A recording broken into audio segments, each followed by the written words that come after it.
Hello, and welcome to another episode of Duos and Destiny. Episode 12.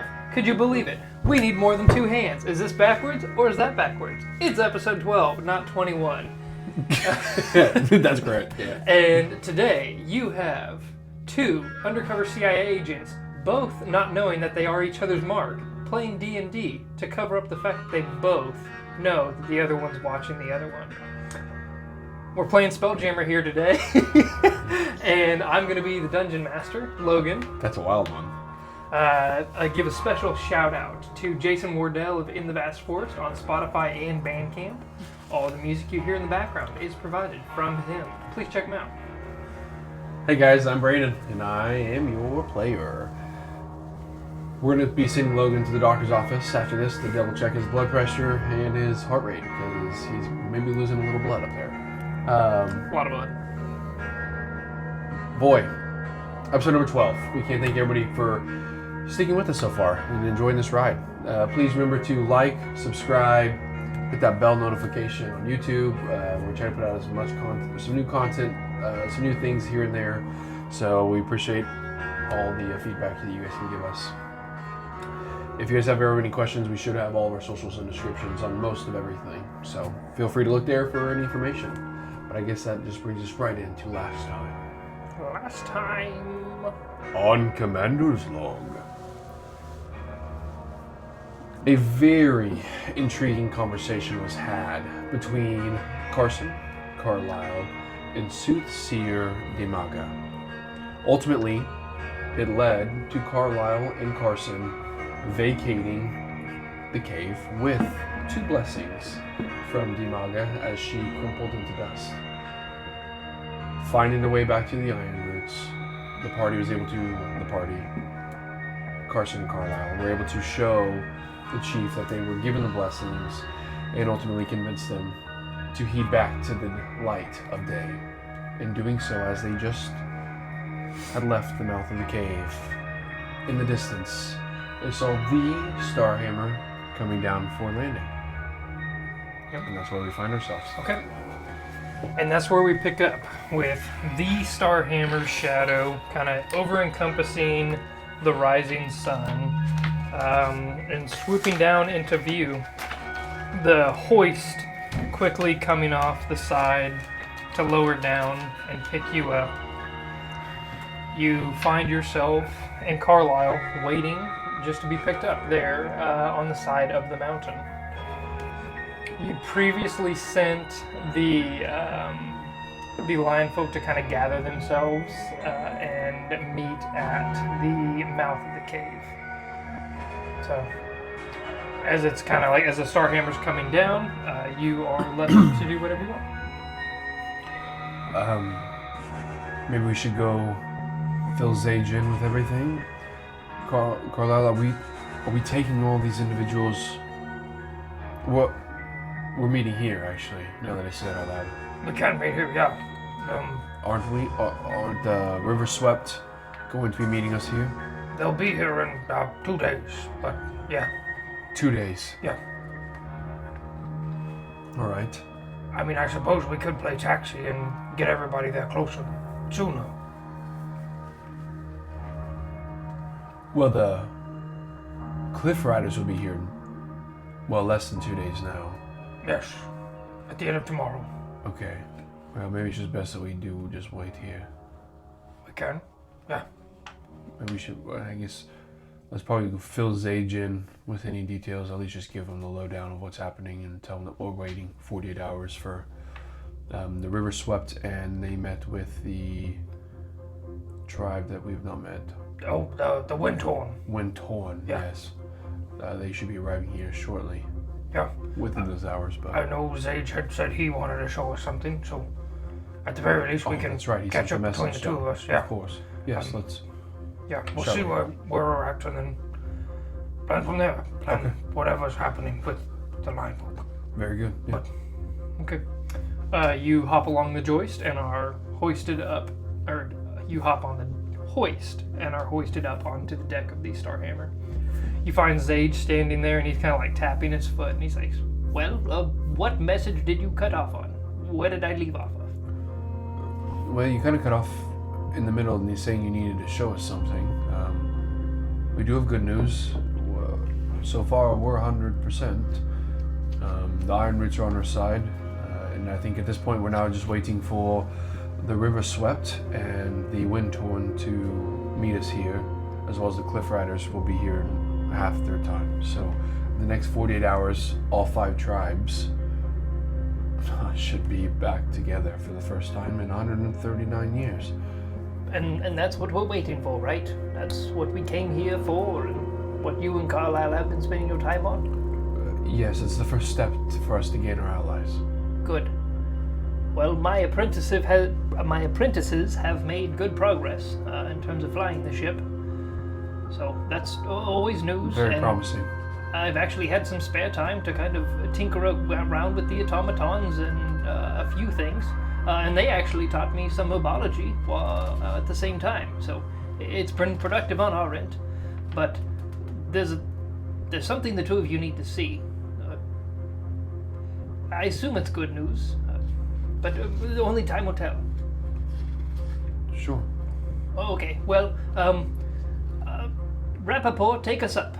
And there's a voice that kind of just rings around you and it says, "Yes, sir." And he looks at the two of you and he says, "See, now that's respect. He called me sir. These are the people we need on our ship."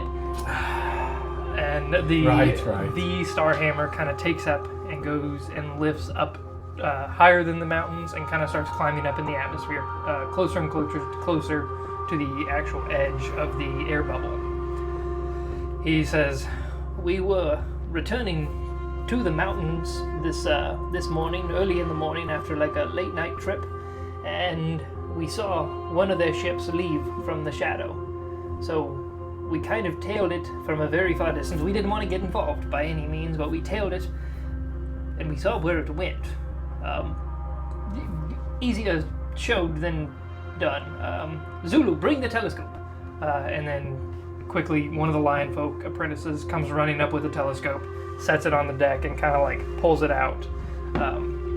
Gets it all set up, and they're kind of like tinkering away, getting everything like set in place. Zage walks over and starts kind of like fixing it, and he's staring at the gray moon that is above the sky. Before too long, he kind of waves the two of you over, and you and Carlisle take looks. And he says, "Pay special attention to the crater site. We watched it fly into the crater, and then it disappeared. Make a perception check for me. Perception? With advantage from the telescope." Very good. First roll of the night. Ba-da-ba-ba-da-ba-bam. Oh, perception is going to be low. 8.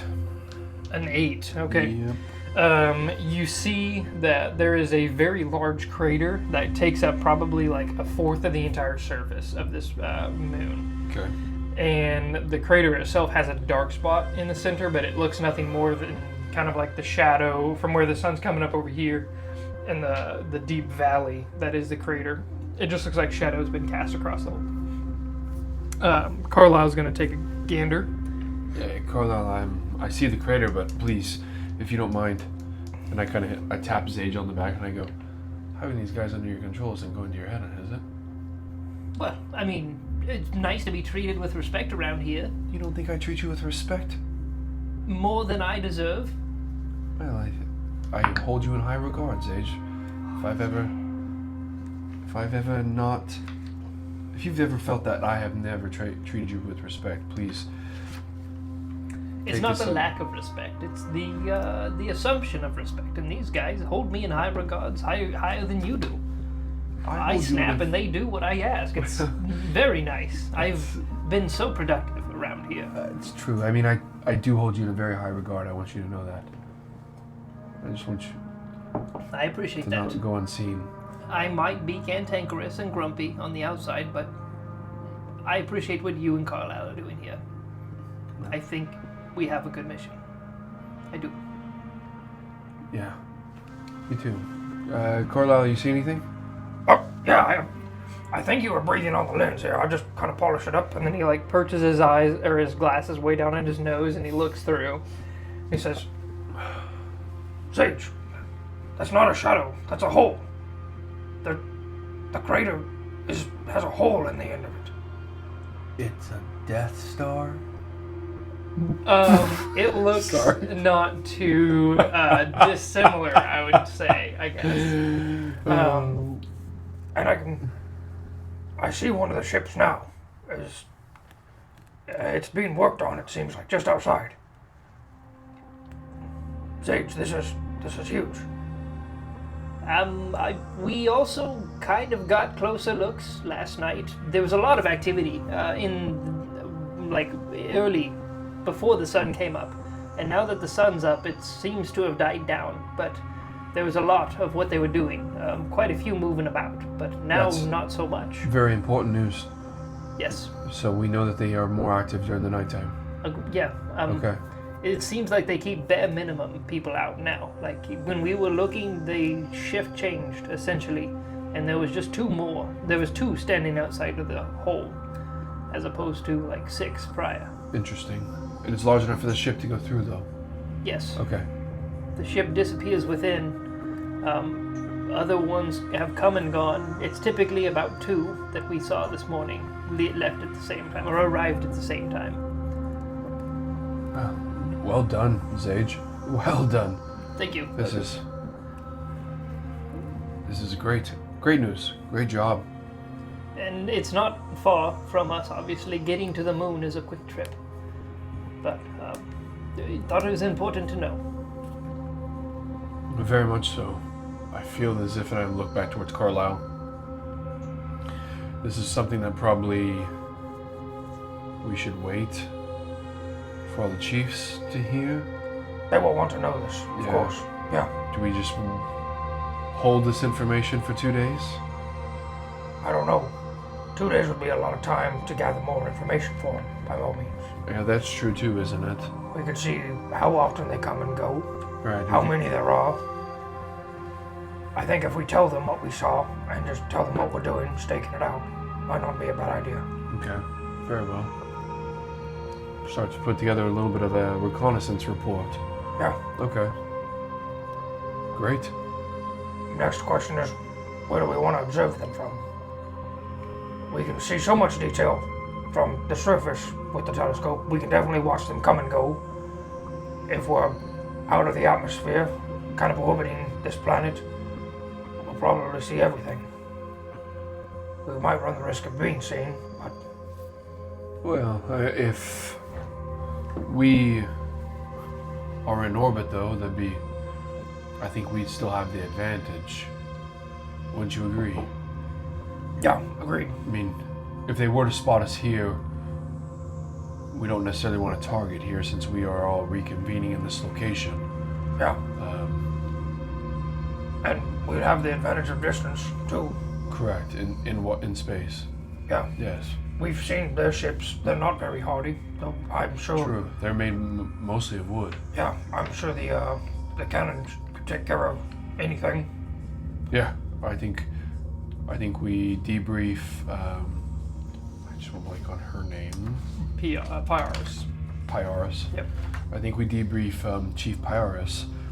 Give her the information. Recon throughout the next 24 hours. Retouch because Chief Tyther should be here within about 24 hours. Reconvene. Maybe do a second reconnaissance mission the next 24 hours. And hopefully by the end of that, we should see, well, the other 2 chiefs. Excuse me. So. Agreed. I like that plan a lot. Okay. Let's do that. Before you go, Zulu actually discovered a few things about the ships. Whenever he was seated at the helm, he was able to cast a spell from the helm and fire it, an arcane bolt from the ship itself.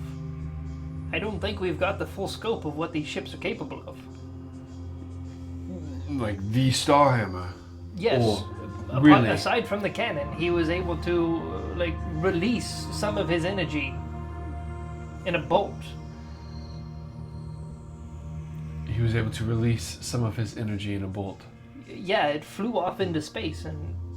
Carlisle, you get that one? All right. I think so. Yeah, that's just me. My bad. It's like a sleep thing. It's got my brain thinking funny, releasing some of his energy. But Oh, it's a young man's joke. Yeah. Got it. Sorry. I forgot I'm on an old man ship. Yeah. Who wouldn't have gotten that one? Fair enough. Sorry. Pretty funny. Not funny enough. But was he able to guide it, actually know what he was doing, or was it just raw energy? Just a raw arcane. It seemed. Oh, Sorry, wrong voice. It seemed more like a reaction. He didn't mean to do it.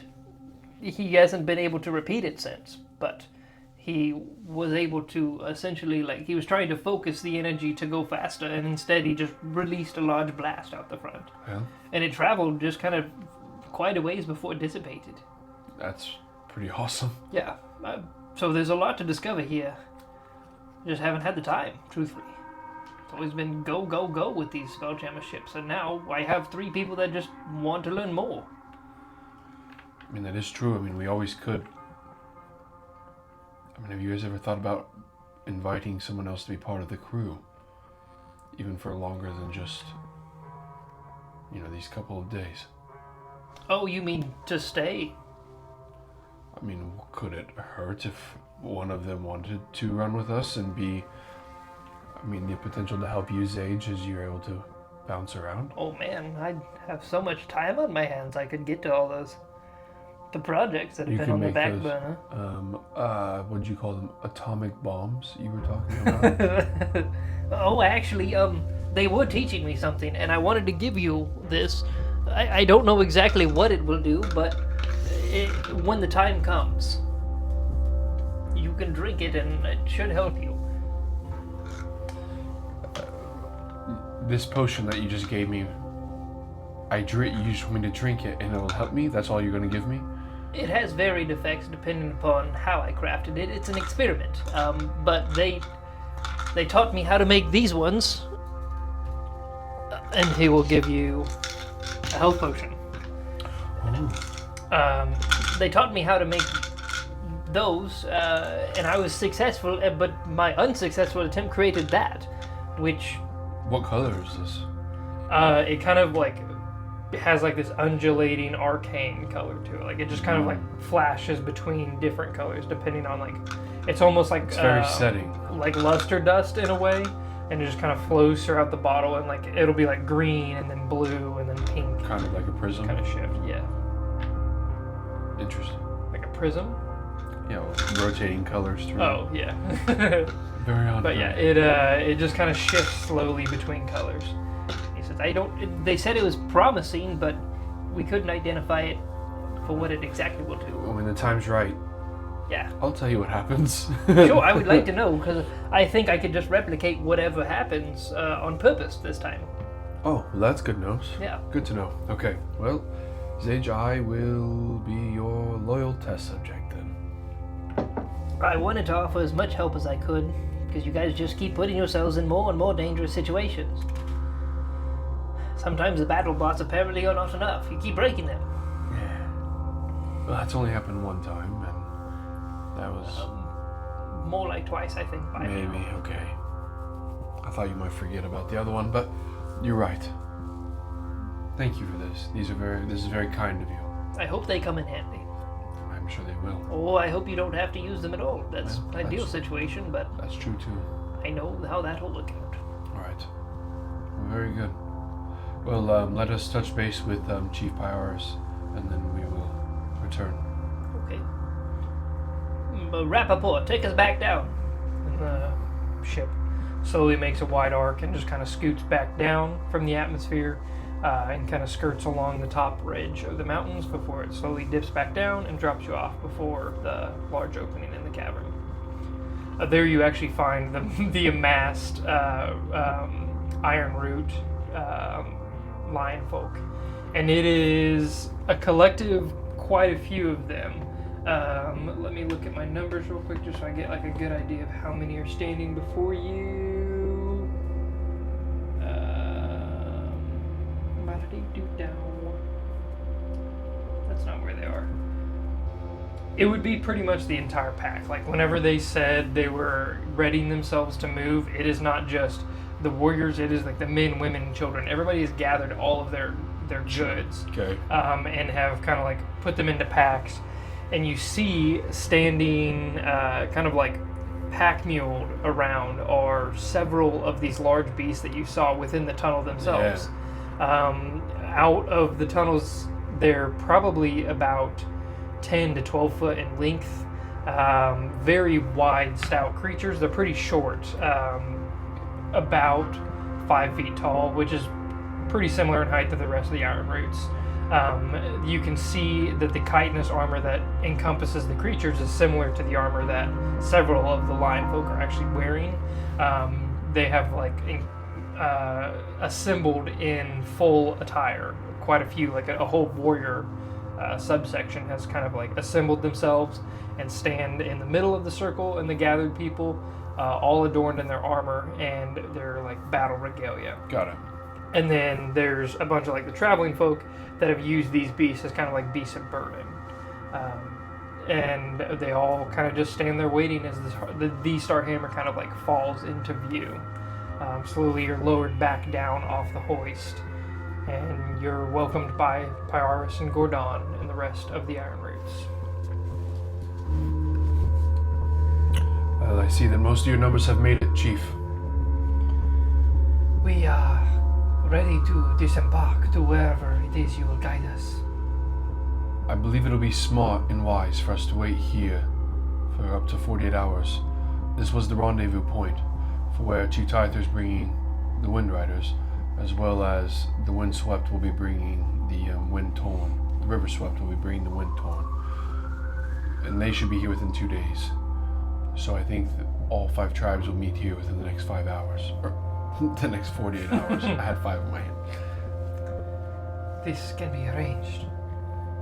So we do not need to leave today. No, Chief. I'm sorry if I misguided you in that sense. Understood. It is fine. It is good for our people to experience life above the rocks. We will get used to it. Break for camp, she says, and people kind of like confusedly look at each other before unpacking in the smallest sense, and a village kind of forms in front of you as people like unfurl tents and like temporary living situations. And before about midday, there is a good meal getting cooked up for everybody. And there's probably upwards of like 200 people that have all come out of the actual like mines themselves. Chief, can I pull you aside for a second, please? Of course. What is it you need? And I just kind of walk with her slightly to the outside. During our delve to find your tribe, our jammer upon the ship was able to, along with 3 of the apprentices from the the Moonshade tribe. Riverswept was actual. Oh, you're right. Riverswept, excuse me. 3 apprentices from the Riverswept tribe were able to locate where the Surans are retreating to. And it's... Can I see the moon? Yeah. It's kind of like... Whether you believe me or not. Good. They're going back into that. And I point and raise up. They went back into that moon. Apparently, they've either dug it out or it's hollow on the inside. We've got several witnesses. Carlisle himself who just saw it through a telescope. That must be a base of some kind. That moon was struck by an asteroid several years ago. It is directly in the center of that crater. So maybe that asteroid had parasites on it, one would say. And this is where they come and go from. It appears so. With your permission, we'd like to run reconnaissance for the next 24 hours. Check back with you tomorrow evening. We'd go into space and try to really see what information we can gather about how many are leaving, time of days. If we're going to strike, this might be the location. So the more information we can have, the better. Understood, yes, of course. Would you like accompaniment in some of the warriors?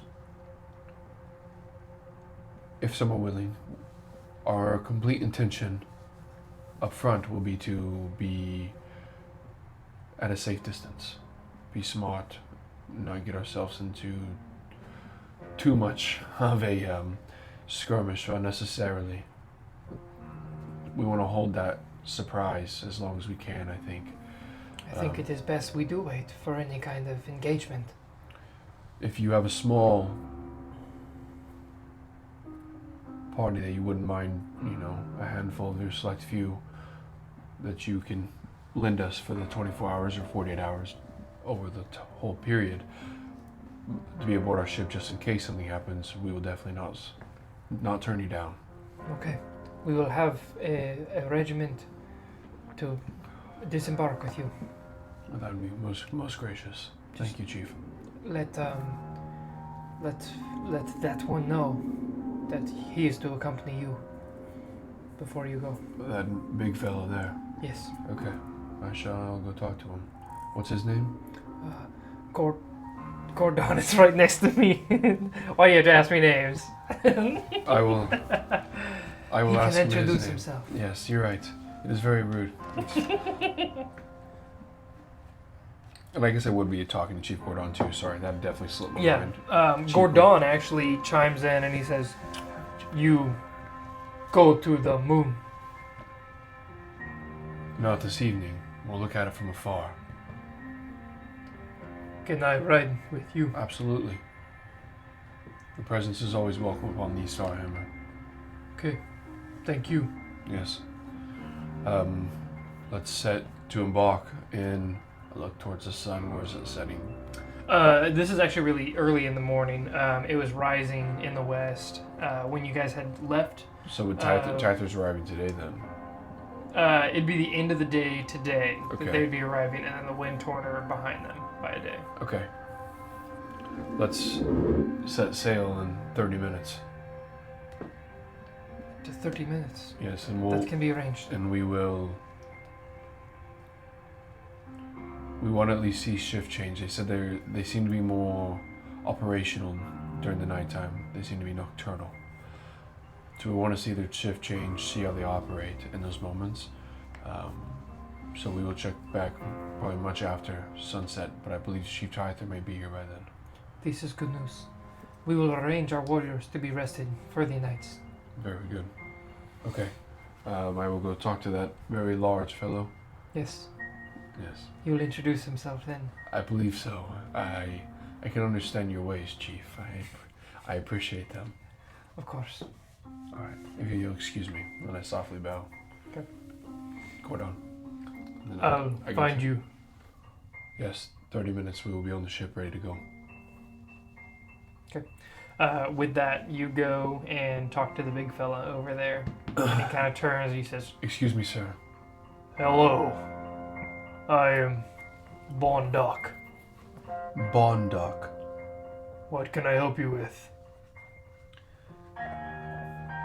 Chief Pyara has assigned you to go with us for a reconnaissance mission. Understood. I'll bring my finest warriors. A small regiment should be fine. Our goal is to be stealthy. Okay. Last resort will be to be in a fight. Understood. How many I'll tell them in shall you bring?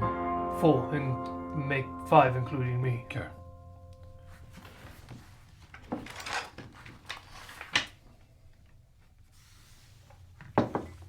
30 minutes goes by fairly quickly. If there's anything you would like to gather in anticipation of this event, or if you just want to go as you are. No, I would think. Yeah, we're just going as we are. Once I see everybody getting collected, Okay. making sure Chief Gordon gets on, Bondoc, and then his 4 Yep. warriors. And Okay. And you see it is a kind of like all of the warriors show up in essentially a head-to-toe plate armor that covers up their body entirely. Like the chitinous armor kind of comes to a point over the top of their head and rests on their nose, but otherwise fully encompasses their head and is very like dwarven-esque in the amount of armor that they wear. So the 5 join you as well as Gordon. Gordon has kind of gathered all of his materials that he's been traveling with, which is pretty much bare bones, his spear and shield. So they gather together with you, and before too long, the Starhammer is taking off once again, under the under the piloting of one of the apprentices. Very good.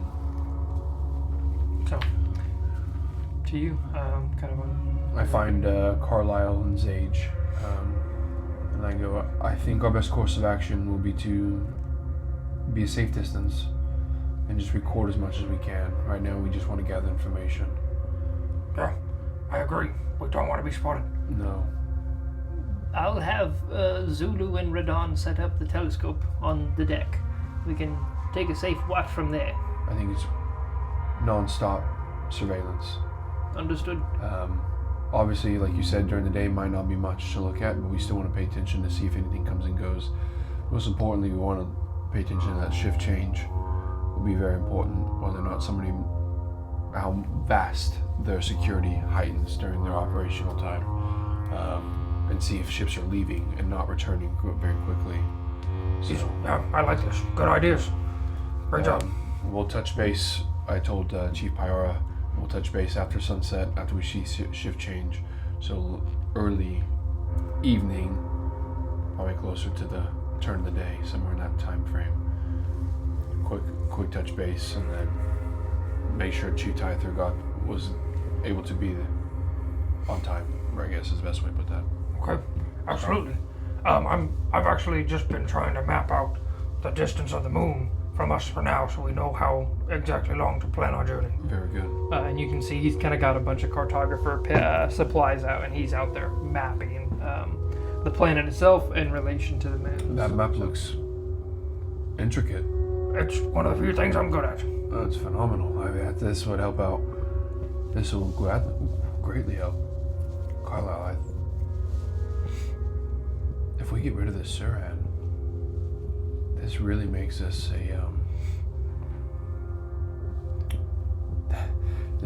a real opportunity. We get a lot of allies. And like for people to come here.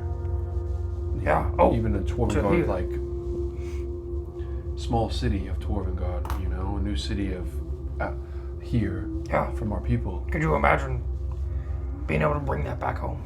Yeah. What that would mean to Tantham, to everything. He would go buy glasses. He just might, yeah. Yeah, instead of breaking them. Yeah. That'd be great. We'd have to get him whole new maybe celebration. we should get him some next time. Like commemorative. Yes, Yeah. we should Good do idea. that. That'd be great. I think he'd really enjoy that. He's only down to like 3 or 4, I think now. So. He has a good stock. Yeah.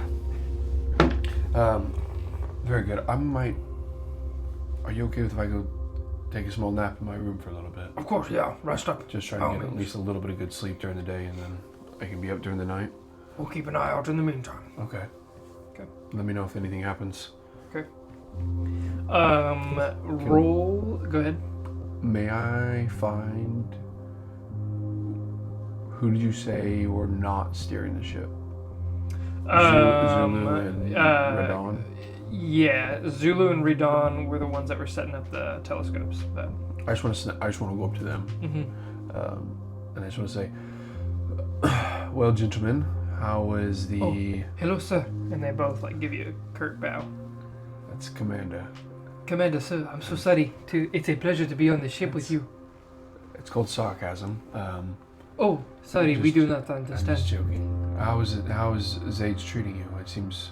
It is great. The food on here is incredible. Do you guys eat like this every day? Most generally, yes. It is. We are very blessed. This is very nice. The ship is cool. It's very fast. Extremely fast. Yes. Yes. Catching on well, then, is what I understand. Yes, actually, he was astounded with our discovery. Whatever I did when I was trying to fly. Yes, the arcane that you were able to. Yes, it was like my own energy projected from the ship, briefly. How did you feel after that? I mean, did it feel... Exhausted. It wore on yes, you? it utilized my magical resources. But I felt fine otherwise. It's good to know, though. I always say, every day you can learn something new, right? Yes, this is a constant learning process. It's so exciting to be here. Well, we are very happy that you are here. I think Sage has been very pleased to have you three learn. So, He seems to have a great disposition. He's a good leader. yes, I would agree. He's a good man. Well, very good. I just wanted to check in. I was just curious to see how you and Radon were doing. So apparently Rappaport must be steering right now. Yes, it is his turn to practice. Very good. We have the evening shift, but for now we will be resting soon. Yes. Please take this position with seriousness. I understand it may be boring at times, but the surveillance upon these individuals, these Surans, are very important. This is of life and death. Yes. I promise we understand. Okay. This is our planet, and we are here to defend it. Very well.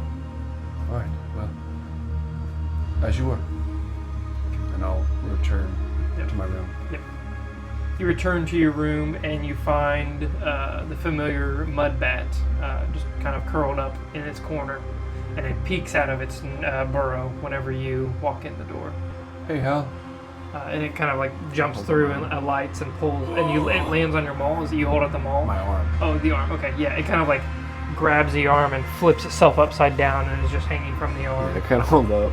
And there's a bunch of like excited squeaks. Yeah. I've never really scratched him, have I? No. No time like the present time. I almost died in a cave 3 miles below ground. So I just scratched like the top of his head a little bit. Make animal handling checks. It's gonna bite my fingers off. -1. 16. 16, nice. Okay, yeah, absolutely. It kind of like I'm a vampire. shies away at first, but then like you can feel its head push back into you, like an animal gaining trust. Well, good to see you, Hal. I think I'm gonna try to take some, a little bit of a snooze. Yes. Phil, you're probably so cooped up in here. If you ever want to, get out and fly for a little bit, just let me know. I'll try to. Try my best. And it just kind of stays curled up on your arm. Okay. I'll set my maul down, take my jacket off. It's kind of still fully clothed. I just lay on the bed, arms crossed a little bit. And I kind of try to let Hal, wherever he so chooses, to hop off as I go. But yeah, he would definitely, like, whenever you, like, set your maul down, he would definitely go, like, take up position on the handle. Okay. So he just kind of curls up there and hangs on. Okay. Yeah, doing those. Still being prepared, fully kind of dressed. Sleep, so. Okay, yeah, so you're just basically, Excuse me. resting up enough to prepare yourself for the evening. Of course. Yep. I will have you roll a perception check for the ship during your kind of like rest period here. How shall I add for that? Just roll a d20 on that one. Okay. Yep. 8. Dang. 8. Okay. When you are woken up at kind of towards the evening, there's a soft knock on the door, and Carlo's like, Carson, the sun's starting to go down. I figured it might be time to get around. Yeah, yes, sir. Coming, Captain. Picking up stretch just for a quick second. Yep. So you exit out of the room. The sun has gone down, and you're basically greeted with a report that there's not a lot of activity on the moon. Okay. There was one shift change within that time frame, and they just switched from 2 Surans outside to 2 more, and they have kind of like gathered. They post up on 2 watchtower kind of buildings. From what you can see in the telescope from this like above atmosphere range, is that the ruins that have been scattered around this moon, there's like the central impact, and within the impact you can see ruins that are broken and beaten and pushed aside, but just along the edge there's like these ramshackle towers that have kind of been cobbled together that the Surans keep occupying and kind of switching between, and then the surrounding ruins, almost as if it was like a town or a city, are kind of like all falling apart and decaying on that backside. There is just a large swath, the entire moon is just a large swath of gray, colorless. Not really any signs of vegetation or anything otherwise. Okay. Yeah. Very much like our moon, just like Yep. gray. Yeah, very gray. Yeah. Okay, very good. Okay, that's good information. I mean, should maintain. We'll keep them. Okay. Starting your watch for the evening, I will have you make a perception check with advantage since you're looking through the telescope with Outside the box here. outside the box. Ooh, That's really good advantage. Yeah, no 17. kidding. Okay, right on. 17. You take note of one more shift change before the end of this, and it's kind of like as the sun starts to go down, there are 4 others that join the shift change, so a total of 6 take guard. And 3 kind of like 2 go into the towers themselves, and then 1 goes, or 2 of the others just kind of like scatter out beyond, and you can see they kind of take like a walking patrol around the crater. The crater itself is probably a little shy of 200 feet across. Okay. So it'd be kind of like walking around like the track of a football field, Okay. essentially is what they're doing. But yeah, other than that, there's not a heck of a lot of activity until the sun goes down and you see 2 of the ships kind of leave, depart, and head from the moon straight down towards the shadowed spreading area, like the blighted lands that they've been encompassing. And one kind of splits off one way, closer towards like the northeastern jungle. Okay. And then the other one goes off towards where like the Moonshade had fought and encountered them. So Okay. kind of like they go off in different directions to kind of like start spreading. And you see them land on both sides, and then you kind of lose them in the pitch black. You're testing my ability to not one of this 007 into one of those ships and buggy out. Hey, it's whatever you want to do here. Don't you say that. This is your reconnaissance trip. Reconnaissance Yep. only. This is your reconnaissance trip. How much reconnaissance do you want to do, and how much of a memorable trip is this going to be? No, don't you, You say. have a, don't you say things like that to me. You have a small military force with you Don't you gaslight me. of skilled stoic warriors. Even speaking of the 5 iron roots that you have, they almost like wait on you in a way. Like whenever you were in your room, they had followed you down into the base of the Star Hammer and found themselves like in a comfortable position outside of your room, kind of like beyond the hall. When you had woken up and kind of went back up, they'd followed you. Like they're kind of like an armed escort at this I would point. have most definitely greeted them too. Yeah. And I would have told Bondoc, as I assume he's with me now while we're surveilling, I would kind of be filling him in and be like, you guys don't have to, directly follow me. I mean, the ship is, you can treat it as your home. We are here to allies. protect you and the Kuratas, both of you. So they would also kind of split their duties between following you and Carlisle. Very well. You have your jobs. As much as I'd like to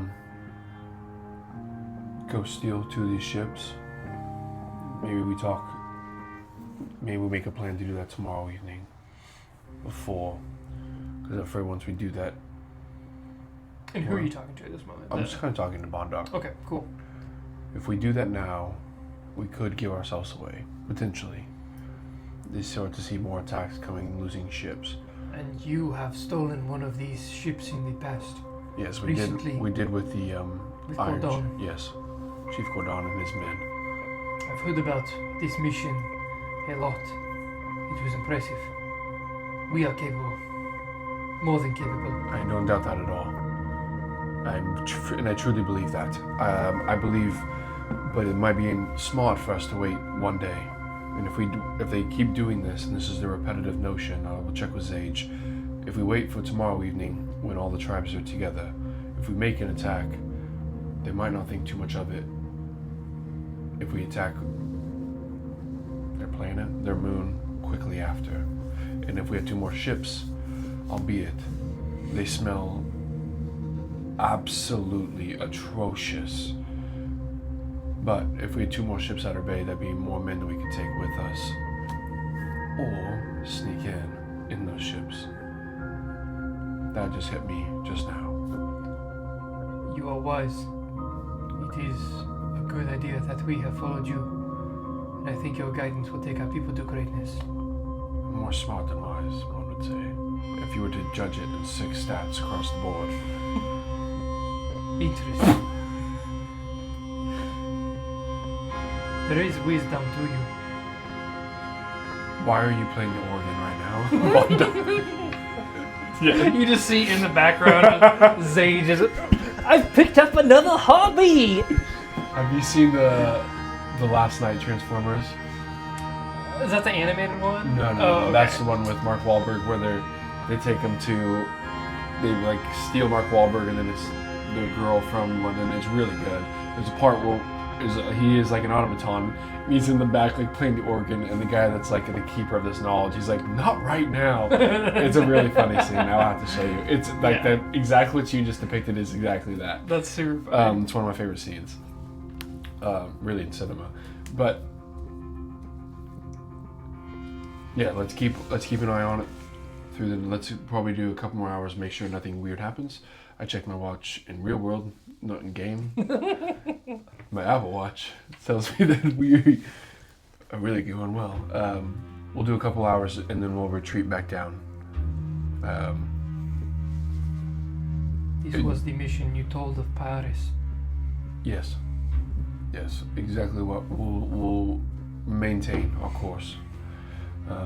That is my best advisement. Then I will take it. Will you and your men keep watch real quick while I go communicate with Zage? He's on the back deck here, I think. Of course. Okay, thank you. And I'll go find Zage real fast. I'm actually going to roll a perception check for them. Okay. Let me grab their sheet. Hey, thanks for tuning in to episode number 12. We appreciate everything. The views, the likes, the subscriptions. We're having a lot of fun. We can't thank everybody enough. This one goes out to you, for listening, watching, and tuning in every week on Wednesday. Is it Wednesday already? Guess what? It's Wednesday. My dudes. I was doing a perception check. I forgot why I grabbed their sheet. I was Perception like check for them 'cause looking at it, they're just gonna watch. going, yeah, okay. Perception check, awesome. With advantage? Yep. Okay. Yep. Well, that was a cool roll. I like that bounce back. Yeah. Okay, cool. You see them kind of just spread out amongst the ship. Most notably, Bondoc does not leave your vicinity more than like 30 feet or so. Like he's kind of like attached to your hip for the most part. Like even though he's occupying himself with other things, you are in his periphery at all times. And I would say, if it makes you feel better, you can walk with me, and if your other 2 men can watch, feel free. I appreciate that. And he does just that. Okay. Hey, Zage, do you have a second? Of course. And he kind of like looks up. On the main deck of the Starhammer, there's like the workshop that he spends most of his time in, and you can see he has a couple of the automatons kind of like strung out, and he's even like doing a couple of repairs and tweaks on them, just kind of like upgrading them. And he kind of like wipes his forehead and he looks back at you. He's like, "Of course." Hey, I grabbed this for you. Oh, It's just some water. thank Figured you. I you probably appreciate needed some. Yeah. Just a question. Well, last time you were able to watch these, at nighttime, did it seem like were you able to see the ships leave, go to the dead zone? Was it 1, 2, 3, and then return in the morning? We only saw them leave. Okay. And it was just 2 of them that left in the morning. 2. Yes. Okay. And they went right within the hold. Okay. You saw them leave our planet and then go to the. That's the only way we caught them. We were Very good. we were Okay. heading towards, we were actually going to come find you guys this morning to tell you about the discovery of just unleashing energy through the Starhammer. But when we saw them pass, and so we figured we couldn't leave the opportunity alone. Understood. Honestly, I don't think I could have stopped Zulu if I tried. Well, that's fine. That's great news, actually. That tells us that we have a window Okay. Thank you, Sage. Well, of course. That's all I needed. And he goes back to tinkering. Is Carlisle awake, or did he go to Yeah, sleep? yeah. Carlisle would be awake at this time. Yeah, they Okay. had kind of taken a bit of a afternoon nap when you had as well. Okay. I find Carlisle and I say, I think in the next hour or two we'll be safe to go talk to Chief Pyoris. I believe that tomorrow evening we may be able to make an attack on the 2 ships that leave. We need to do everything we can to save those 2 ships, and we will use those to infiltrate that moon. We'll have a window of once those ships land on our planet. We've got 8 to 10 hour window. We'll find out what time they leave in the morning, and we'll know when they return. If we can stuff us full of those 2 ships or 3 ships, 2 ships would be the norm, it seems like. But we might be able to infiltrate that way. Starhammer coming in later, dropping the hammer. The Starhammer. Yeah. You're kind of intimidating when you think like this, but I like the way you think. Well, this feels right. Yeah, you hit your stride here. Yeah. Maybe Femos was right. I was meaning to talk to you about that. I don't know how to say this. I've told you about my lack thereof of belief in Femus. Mm-hmm. But the more I'm with you, the more I'm convinced there's got to be something to it. Like, you've come all this way. Truthfully, the Ancient kind of sealed it for me. There was too many coincidences. She knew too much about us. But just the power you wield, where it comes from, it makes me think that you are here for a reason. And I'm not just here for a ride. I think we were both chosen. Apparently, according to these people, we are Kuratas, whatever. But I almost believe in Femus again. Well, for the first time, truly. I had the hardest time. I just figured happens of our circumstance, you know. But I think I was pulled to Torvengard to meet you. I think he had a plan for all of us, and it's unfolding for us. It makes me think of what Dimaga said. And she asked me if I run to fate. I think that it's more of the choice of, do we accept our fate? And right now I think you and I we just keep allowing that box to be checked. And we're letting fate take the lead. And it's working out is the best way to put it, but I feel like it keeps pushing us in the right direction, and it's allowing us to fulfill something greater than a prophecy. It's great that we might be part of this prophecy to help these fine folks of still this unknown planet. But I think moreover, we're fulfilling our lives of, where our shoes are to be stepped, in a sense. It's really funny that she said, we can run from fate or embrace fate. When I met you, I even told you I was running from everything. I was tired of running. And since I've been with you, we don't run. Well, I've actually done more running since I've ever known. And I'm out of shape. But we run to the right things, I think. Correct. I'd agree. I'd agree. I think our work's paying off. I think it's paying off. It seems that we are, we know far from what is in store. Because every day it's something new. It's hard to believe sometimes. But we're taking it in stride and we're growing from it. And we're becoming better people. Better leaders, better... I want to say humans. Better people because of it. Yeah, I agree.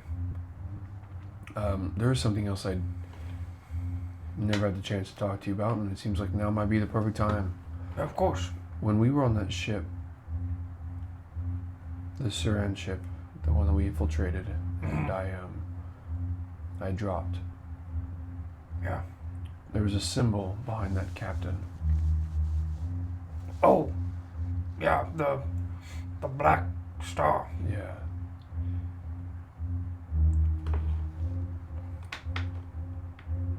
It reminded me directly of Cognan. He had something around his neck that was close to the same. I think you mentioned that. Couldn't remember if I had mentioned specifically. I know during the moment I had said that this was evil, but I don't know that I actually explained myself. I didn't know what to think, because it seemed far-fetched that Cognan would have a tie to Suran. I don't know if he's got an ally, or if he's allied himself with them, or if he has some type of direct tie to them. I do not know. But I could feel it. I could sense it. And when I saw that symbol, it almost like gave me like a flashback. I could see it just dangling from his neck, like him like looking over me. As I like gasped for air, almost like I could see it just like swaying. And he wore it like an amulet. Yes.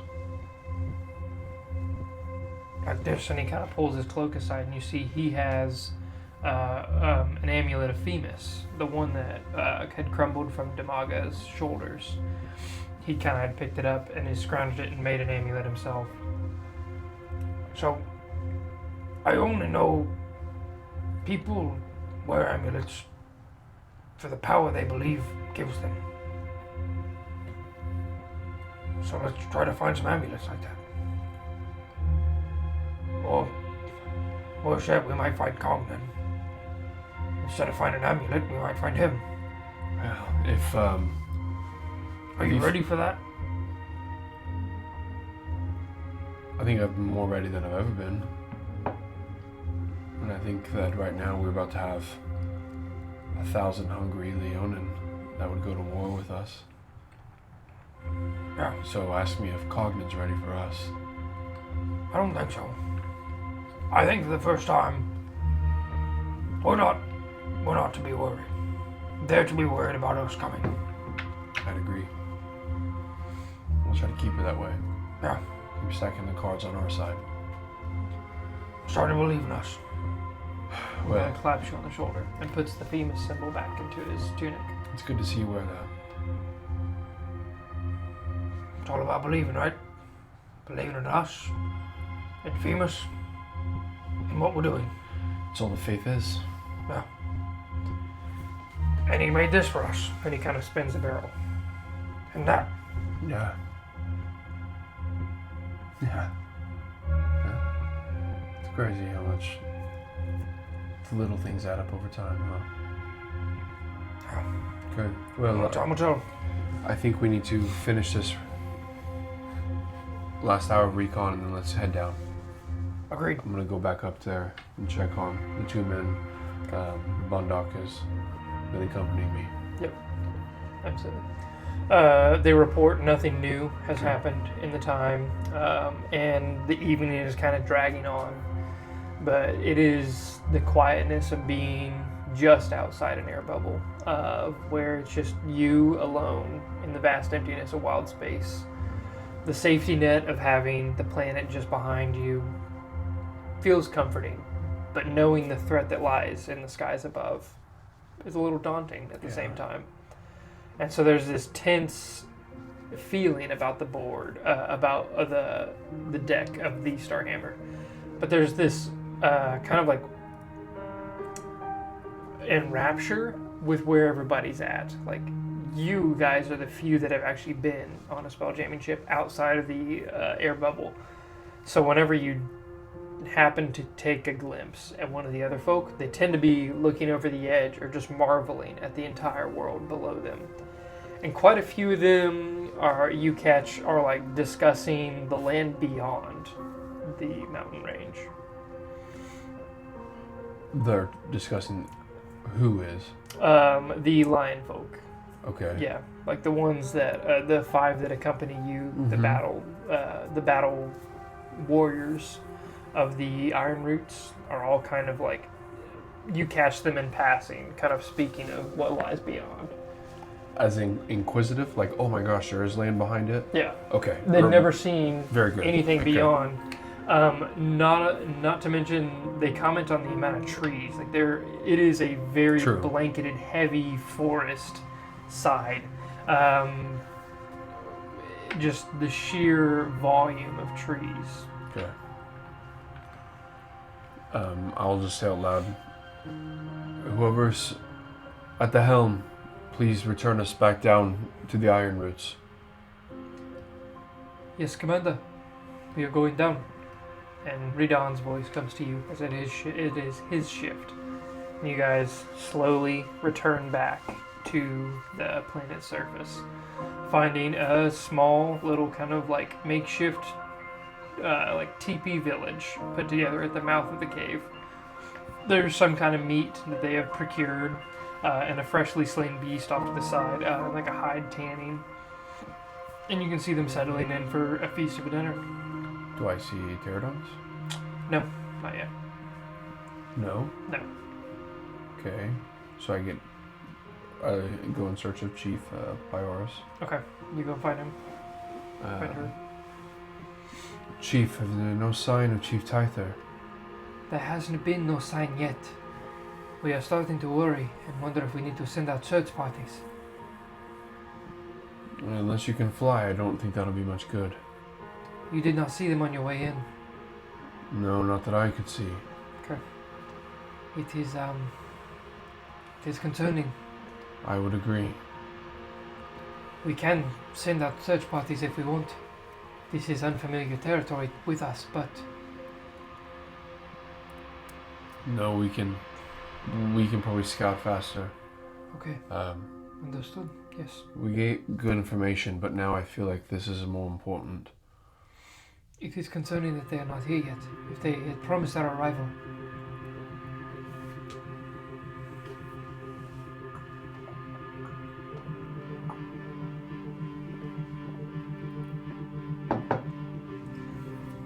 You, did you learn anything on your reconnaissance? Yes, it's confirmed that they are definitely nocturnal. Their watch during the day is very minimal.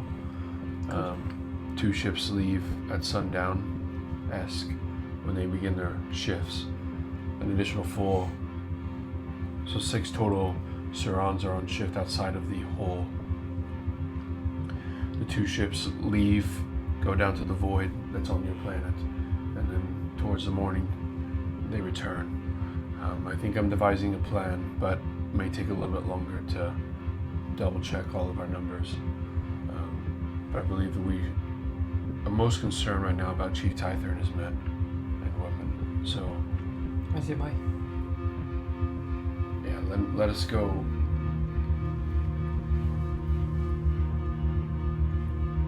Let us go see if we can find them. Of course. Right. Please keep us informed on what you find. Absolutely. We'll be back as soon as we can. We will be at the ready. Very well. I return directly back to the ship then. Kind of inform them of just that. I phoned Carlisle and just say, we need to find Chief Tyther. Oh, yeah, of course. But yeah, we can definitely go searching for them. We know they're somewhere that way, right? Right. I think if we can, we don't need to go at jamming speed, but I think we need to go quickly and find them. They should have been here by now. Surely it can't be too hard to find some flying reptiles, so No, what he had about 20. yeah, I think so. Should stick out well enough. Can't remember exactly. I think that was it.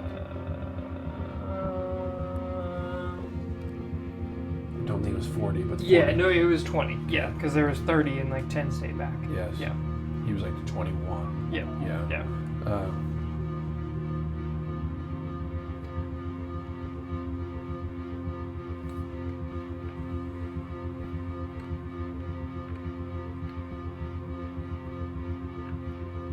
go searching for them take the Starhammer just north. See what we don't find. I agree. I'm going to try something. I had a dream about this. I'm going to try something.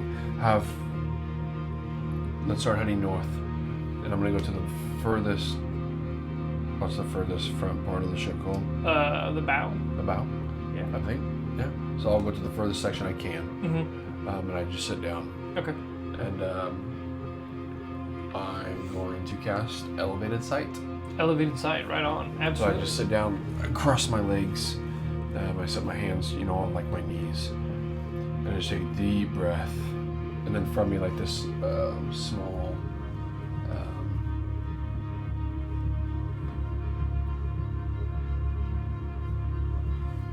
just a little bubble, basically, kind of like pops out, and it'd be very much more like a goldish, probably, just like straight out of the top of my head, energy, and then it just goes. It shoots up to 120 feet. Sweet, yeah, absolutely. So, would you like me to read it to you? I was gonna say, with that spell, do you get any bonuses to like perception checks? Or... So, it would be your call ultimately, but it just allowed me to have a huge field of vision because. So you cast your eyes skyward, granting your sight to the higher vantage point. You project your vision to see through an invisible sensor which appears in a spot up to 120 feet above you. You can see through the sensor as if you were flying, granting you a full 360-degree view from its location. It moves with me, retaining its height in relation to me. And I can use a bonus action to adjust the sensor's height, but only a maximum of 120. While I look through it, I am blinded, but I can switch between seeing through the sensor or my own eyes at any time during my turn. It does only last for 1 minute. Okay. But that's fine. Yeah, no, absolutely.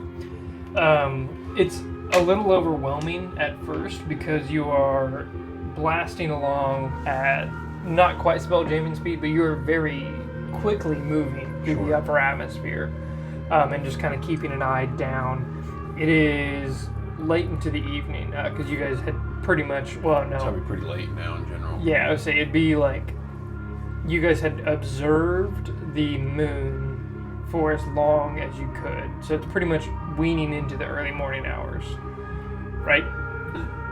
I had previously said I'd go a couple hours past shift change. So like if it was approximately sunset, like that 8 o'clock-ish, whatever, is that approximately when their shift change was? So they would like shift change right around sunset, and then again probably like midway through the night, so like 1 or 2 o'clock in the morning. This would probably be close. This would be somewhere around 11.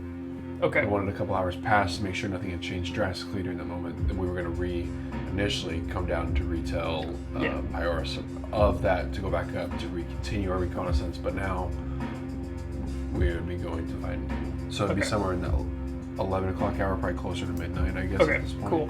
Yeah. Make a perception check with advantage. I'm going to say the DC is lowered for your like elevated field of view. Perception? Yep. 16. 16, okay. It is not long before you can see you're looking far to the north and kind of like knowing that the river swept, we're coming up the river that meets with the mountain range itself. The river would basically follow all the way to the fort that you had met them at. The river swept? Yes. Okay. I'm going to have to try to find... Oh, hey, look, there it is. Nice. Pull that out. So, you are essentially at that dark spot there, and you guys are flying north. Whenever this river is within view, you can see, like, kind of camped at the base of one of the mountains, there's like a small flickering firelight that you catch a glimpse of. Okay.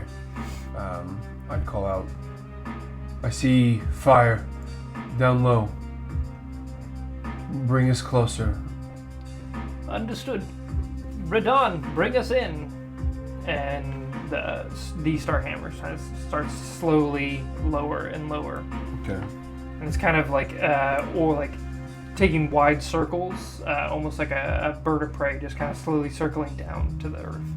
So at this point, I'm probably out of my elevated sight, and I'm just over the edge looking to see. Yeah. Do I recognize just the structures of tents? You do not see any kind of like tent kind of structures from where Okay. you're at. You see there are several smaller fires scattered about, and then looking past them, you see what you think is kind of tent structures, and it is sleeping pteranodons. Okay.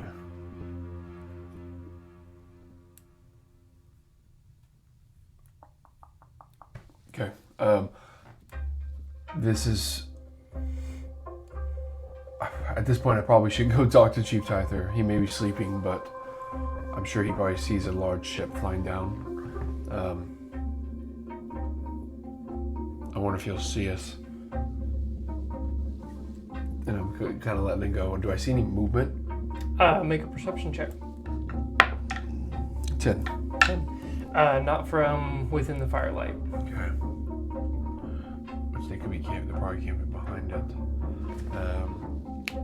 So I just let the ship get down to a point where it would be able to lower me down, and then I allow him to like start lowering me down. Okay, awesome.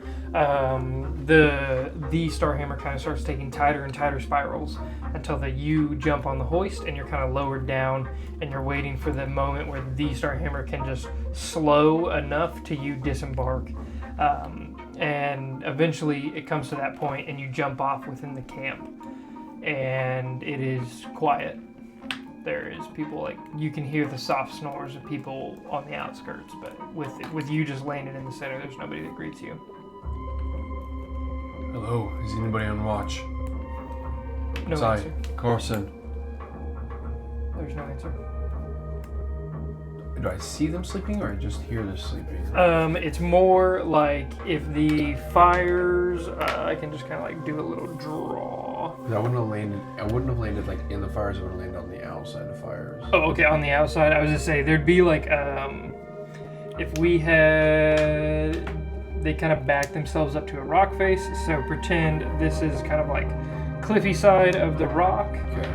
of the mountain range there, and they've kind of like set up small fires in a circle around there. Okay.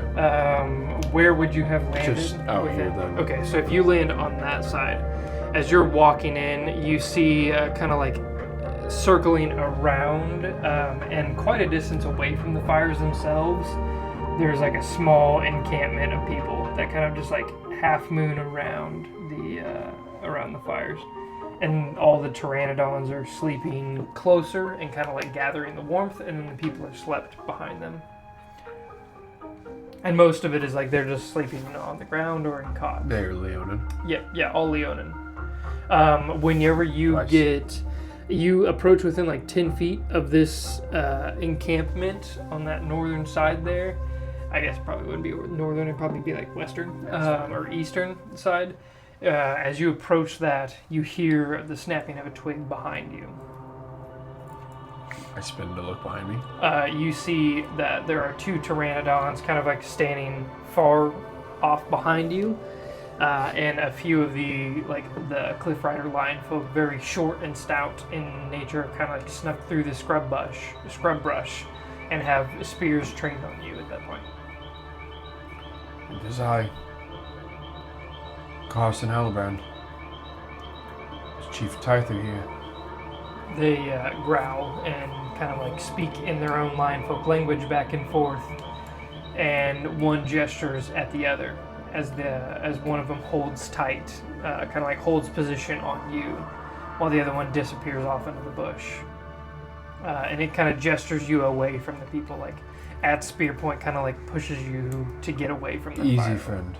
Easy. And I'll slowly start walking away. Okay, and they just keep a heavy trained eye on you. It's not long before you recognize the familiar stout sight of Chief Tyther, and he looks at you and then just looks to the other one and grumbles and like waves his hand in like nonchalantness in a way, and then walks away. Chief Tyther does? Yeah, he kind of just like and walks back towards the entryway, and you see the ones that kind of like had their spear point at you lower the spears and just kind of give you a nod and go back towards their pteranodons behind you. Okay. Chief Tyther does not speak common, so I wouldn't. If I could, would you say I remember that? And kind of brought down Chief Gordon. Oh yeah, Gordon probably wouldn't have initially went with you, but you could have asked him at the time. He wouldn't have went with us still. No, he would have been resting. But Okay. Would Bondoc still be with me? that most definitely can. What I've asked, I can ask. Can he communicate? You can certainly ask. Yeah. Before I would have went down, I would have said Bondoc. I would ask Bondoc, do you speak the language of the Wind Riders, Cliff Riders? Excuse me. The dialect is a bit different, but I can understand and communicate with them roughly. Okay. Do you mind coming with me? Of course. All right. So Bondoc's with me then, Yeah. Okay. and then Cool. I follow Chief Tyther, Yeah. and I just say, "Can you tell him we just wanted to check on him? He's but a few hours away, an hour away from Iron Roots. We just wanted to make sure that he was all right." There's a brief back and forth exchange. As you can tell, Chief Tyther is trying to get himself ready to go back to sleep, essentially. And so he kind of like journeys slowly back this way, and is just kind of going about someone that got woken up in the middle of the night, going about like a small routine before he's kind of like readying himself. And they talk back and forth, and Bondoc looks to you and he says they encountered the Riverswept tribe and delayed them to pick several of them up. The Riverswept are on their way, but not quite here yet. He has Paizo here with him. Did he say that they have the Windhorn? They did have the wind on. Okay. So is there a large number of them moving together?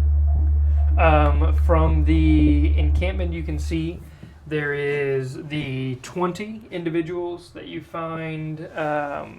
Let me get the numbers right just so I don't mess it up here.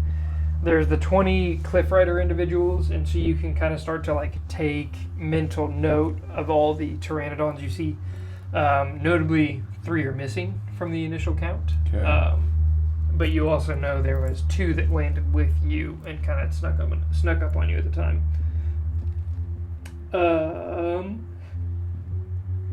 Otherwise, there are. Excuse me, as I have the hiccups. There are several shapes that you kind of do not recognize. They're a lot taller than the Cliff Riders are, and there's only about like 30 of these other folk. But they're all gathered there. Like there's ones that are basically in attire and kind of have a physicality that you do not recognize against the other tribes that you've met.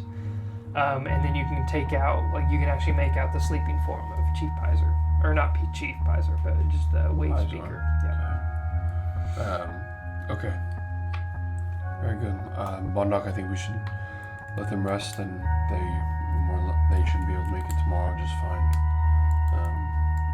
They've had it figured out. Let's let them be. Okay. Chief Tyther doesn't seem to want to speak with us too much. He seems rather tired, so we'll retreat back to our ship then. Okay. There's a few more words exchanged, and then he disappears. Chief Tyther basically retires to bed, Okay. and Bondoc is like, he was not pleased with the arrival. A rude awakening, he called it. Yeah, that's fine. But he's always been prickly. Didn't seem to care for me much when I saw him, so that's all right. It seems the Windhorn have gathered here, but from what I can tell, they are in rough shape.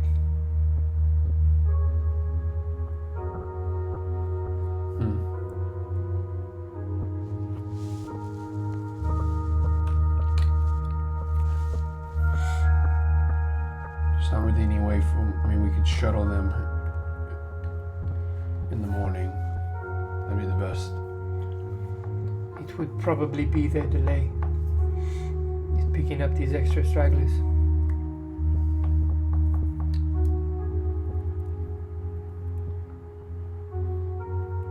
All right.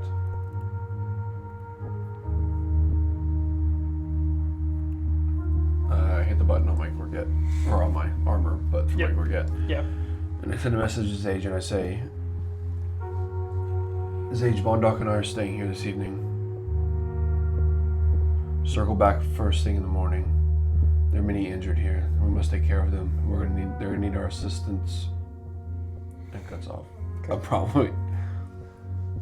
We will stay not far away. We will be on the lookout for the Surans coming from the moon themselves. Hopefully we'll pick you up before then. It cuts off somewhere along that. Bondoc, I think I just made a choice for you and I that we were sleeping here. I think these folks need our help. So we'll make sure to give it to them. I don't want to leave and then have some of these injured trying to start, meandering their way. Of course.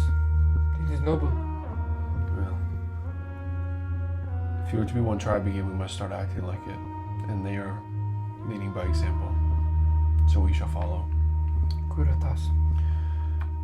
So I guess we'll find a place to kind of rest and which I rested most of the day, so I'm kind of up a little bit, but I'll try to catch at least a little bit of Z's. Yeah, I would say Bondoc pretty much takes a post of vigilance and kind of keeps an eye over you.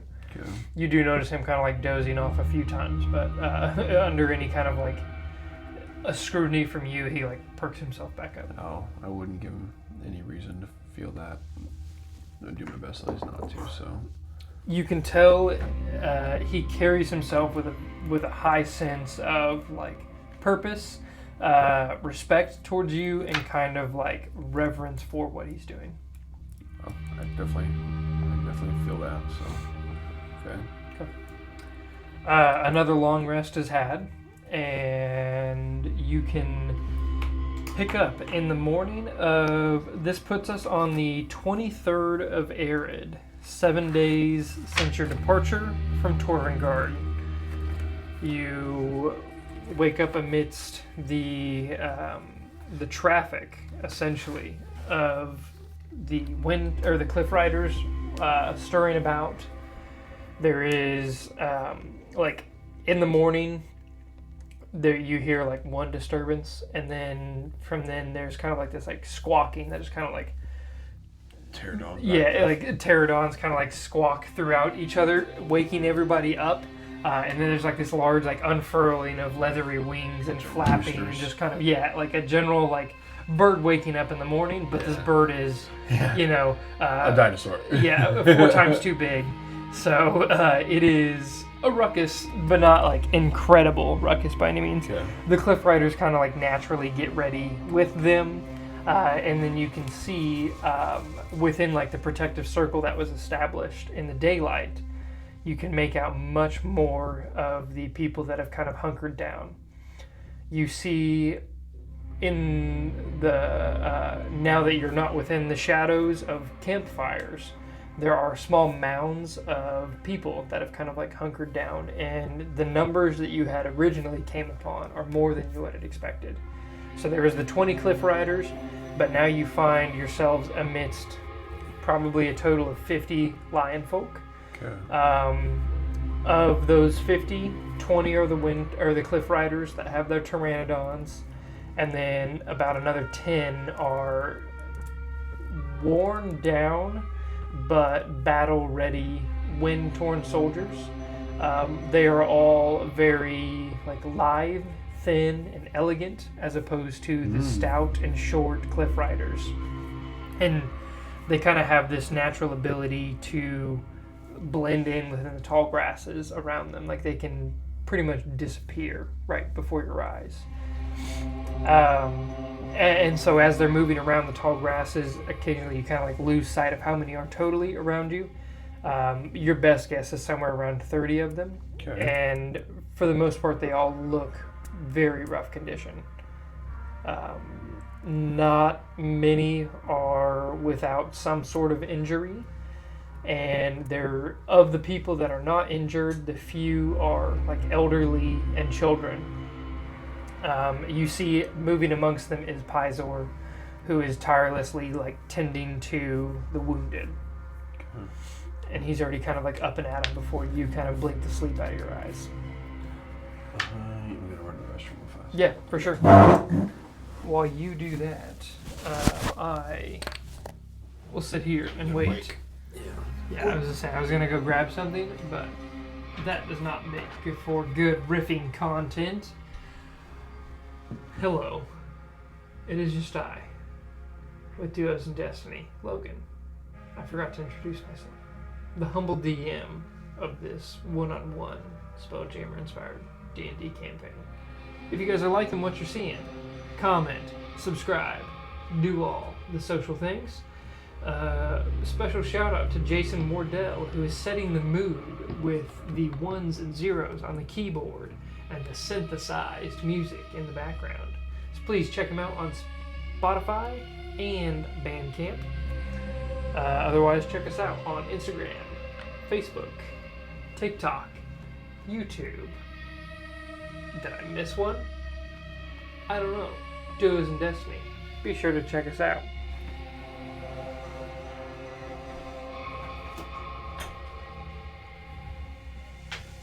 Good news, he's back, and I no longer have to riff. Riffing successful.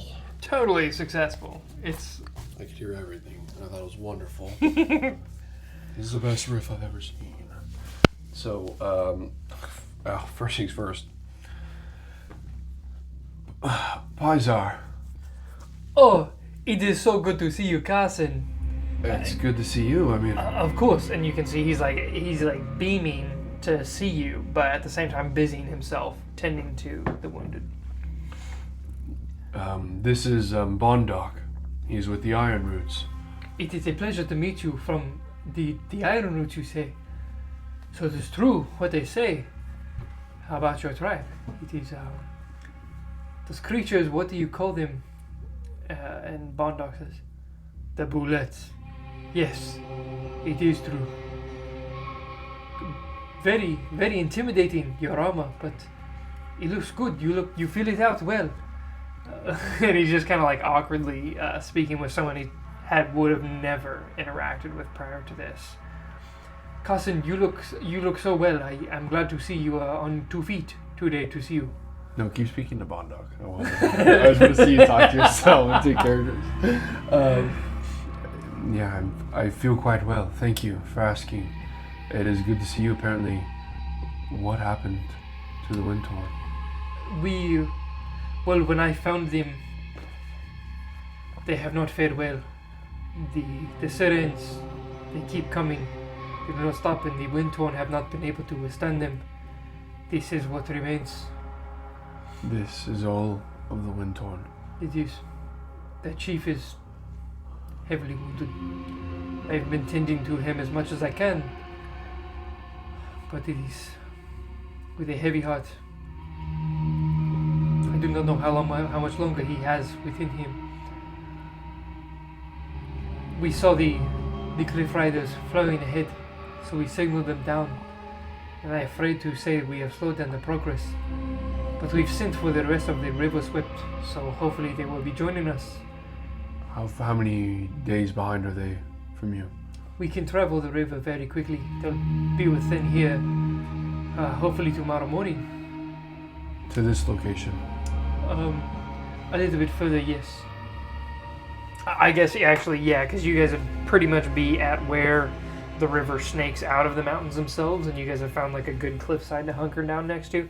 So it'd be, he kind of like gestures up towards where the river actually meets the mountains, and he's just up there is where we have arranged to meet them. Okay. How is everything going with the Iron Roots? Everything's very well, actually. I would assume so here with Bondoc. More promising than what routes that you faced. Trying to collect everybody is becoming more difficult than we had thought initially. We can probably not harbor. We can probably offer some quicker travel for those to the Iron Roots, get them back to the Iron Roots to get them to some safety, probably some better shelter and food.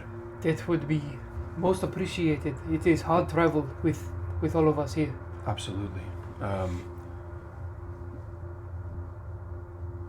The ship would be able to take 30 people, wouldn't it? Easily. Yeah. Yeah. Yeah. No question. How many are in in the River Swept tribe, Pizar? In the River Swept, we have some close to 300. We sent for about 50 of our fighters, the best that we could supply. And then remind me on the Moonshade tribe, we had all of them. Yeah. They're with the River Swept tribe though. So okay, no. So pretty much whenever you had arrived, you had met with a large section of the Moonshade. There was about 70-ish individuals.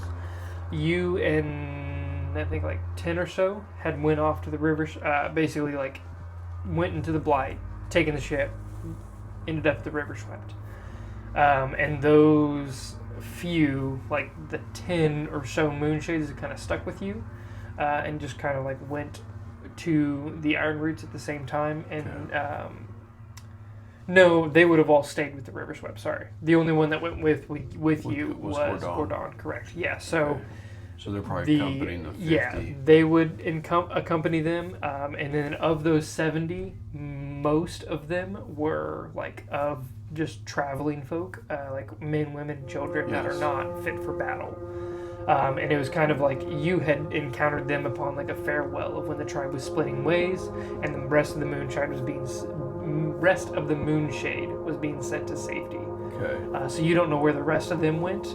You only have who would be coming with the River Swept, and then Gordon, which with them is about 10 of the Moonshade. Okay. Yep. Well, let's I think we should take everyone here now.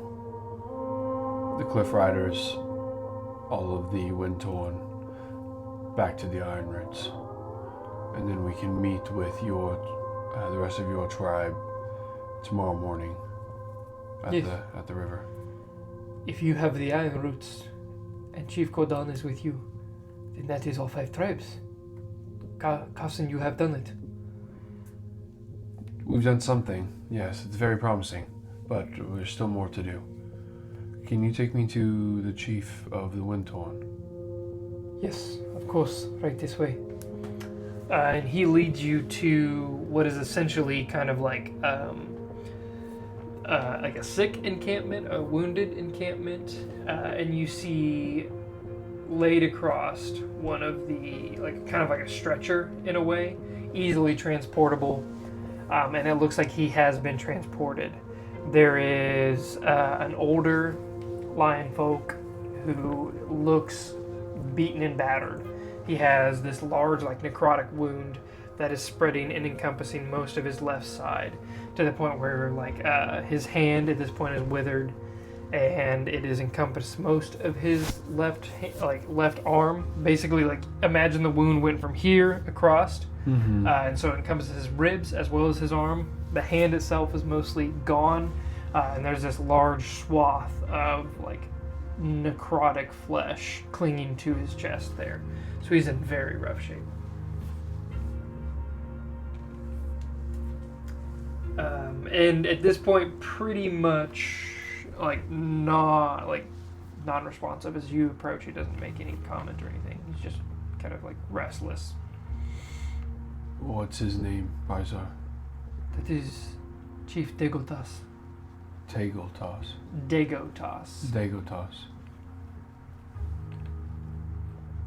I kind of like kneel down, put one hand on his forearm and another hand on his flesh on his side, and I'm going to cast my healing hands.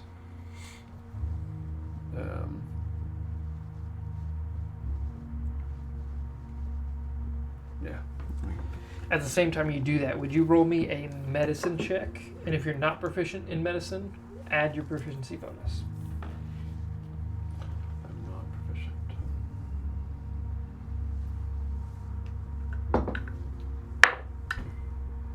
10.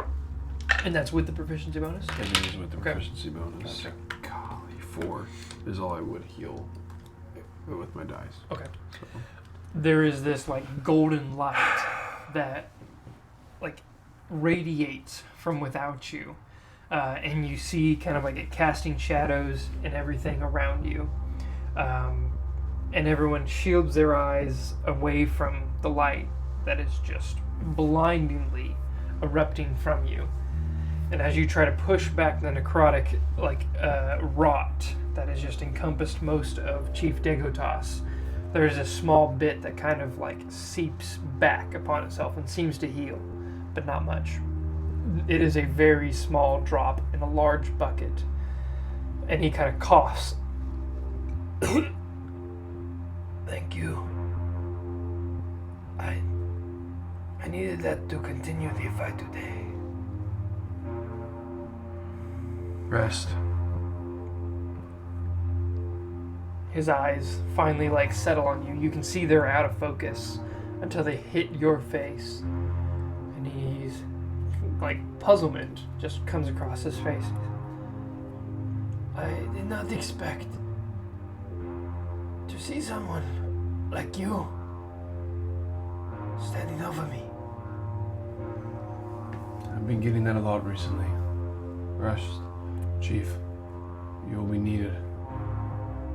You're not going anywhere.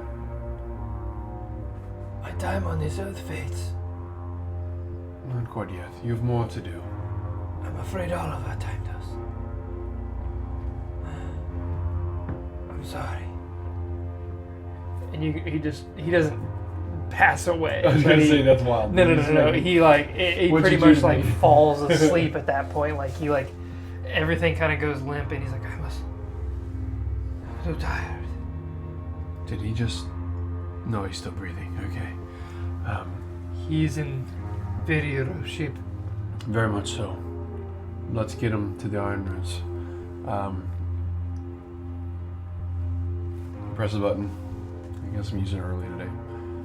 Zage, please come as close as you can. We have about 30 that are going to board back to Iron Roots. And it probably wouldn't be 30. Oh, wait, no. You're right. It would be 30 because 30 is the wind torn. Correct. Sorry. You're right. Good job. Inspiration to you for later. Don't let me forget. Thanks, guys. Leave a comment down below if he forgets to use his inspiration. Zage's voice comes back and he says, coming back around, clear the path. All right, Pizar. Zage is coming with the ship. Let's ready everyone. We'll probably have a handful of minutes yet, but Yeah. let's ready everything and then let's load up. We need to get him back as fast as we can. Of course. We are off to the Iron Roots then. Yes. Do you mind translating that to Chief Tyther? No, I can. I'm afraid that if I go over towards him, he might throw me in the river. So, Understood. thank you. I will relay this message. Thank you. And he goes to him, and you can see Chief Tyther kind of like, it ends up in like a shouting match in a way, and Pizor slinks away and he says, they will be ready soon. They just Right. need a little bit of time for Very the well. beast to wake up in the morning. Very well. It's going to take some time to load everyone on. So, Okay. Then I'm at your disposal. Just tell me what to do. once the ship lands, let's get everybody we can. It's going to do all hands on deck for a moment. Okay. Very well. The Starhammer swings around, lowers the hoist, and in kind of like the quick transit, it's kind of like it can pull down and stop briefly before taking off, and kind of like within a few couple passes, you're able to load all the injured and the weak and infirm of the Wind Torn up, and before too long, the Cliff Riders are ready to ride as well. Towards the Iron Roots. It's not too far. This is Pizor, by the way. He says, this is a huge point for all 5 tribes to be reunited. I feel the air is with excitement. I think our promises are good. Thanks to you as well. Thank you for retrieving the Wind Torn. It is the least I can do. I'm afraid we got to them too late.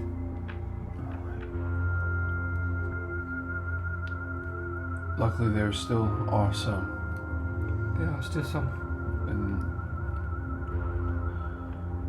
ignorance is bliss at this moment. All 5 tribes were separated for some time.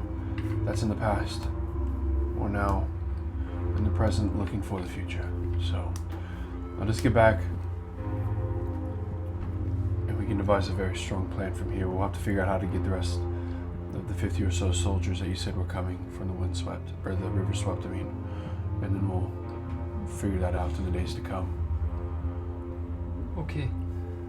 This is a good plan. I agree. And I'll find Carlisle during this time. You don't have to sake of brevity, but I'll fill him in with all the details as well. And then. So pretty much very early in the morning at this point, you guys return to the main encampment of the Iron Roots, just outside of their kind of tunnel that leads down within. There is a lot of tension, especially between the tribes of the Iron Root and the Cliff Riders as they arrive. But the Windtorn are welcomed within and kind of like seen and spread about throughout the encampment to where they could best be taken care of. And everyone begins to start to come together, and this large encampment starts to form around you guys. Probably you'd be looking closer to 300, 350 strong at this point. You're gathering more and more followers. I would definitely, the very first thing I would ask for Chief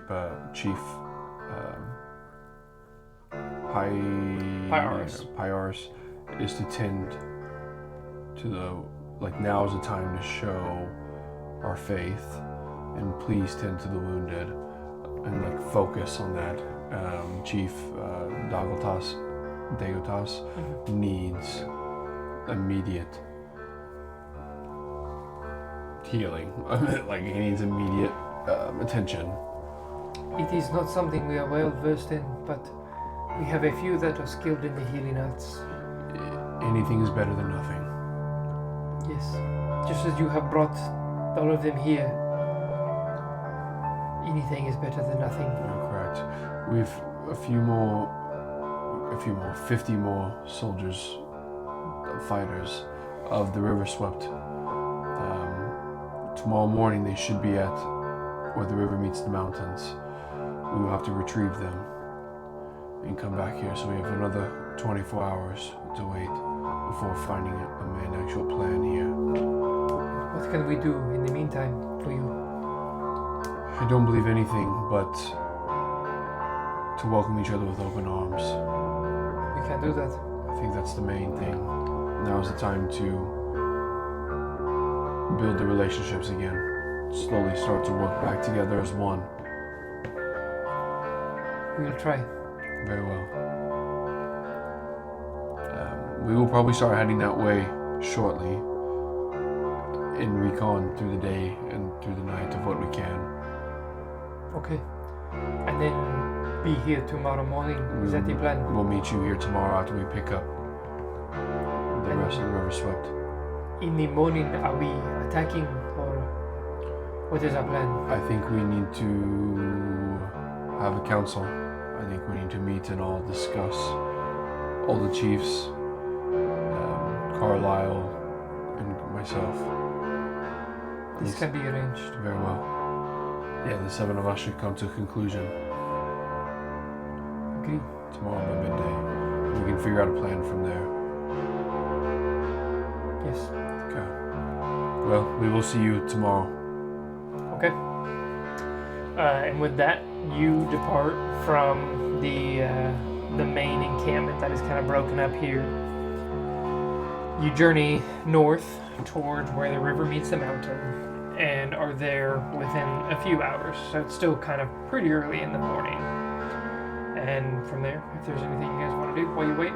I would just... We're doing recon for the next 24 hours again. Because now we can verify all the information that happens throughout another 24 hours. Yeah, absolutely. So you guys would actually be outside of the orbit, I'm guessing? that's fine. Cool. Because we know that if the river swept aren't to be there till the next morning, we have time. Yeah. So Okay, awesome. You, sitting outside of orbit, kind of take a good long gander at the moon activity. Take another perception check with advantage, would you? Good thing I don't take that natural one. That's 14. 14, okay. You're staring at it, and there's nothing of note you learn new about today. Like, it is pretty scheduled. The watches that are happening throughout the day are not the most regimented watches. Like, the Surans kind of leave their post every now and then and kind of wander off to the ruins and return. It is not well structured. It's kind of like their own free will. But nothing comes or goes. Structured the same though. Yes. Okay. Yeah. There's nothing new and surprising. Okay. It is the only thing you learn of is that there is a very lack of care for the daytime, essentially. Yeah. Okay.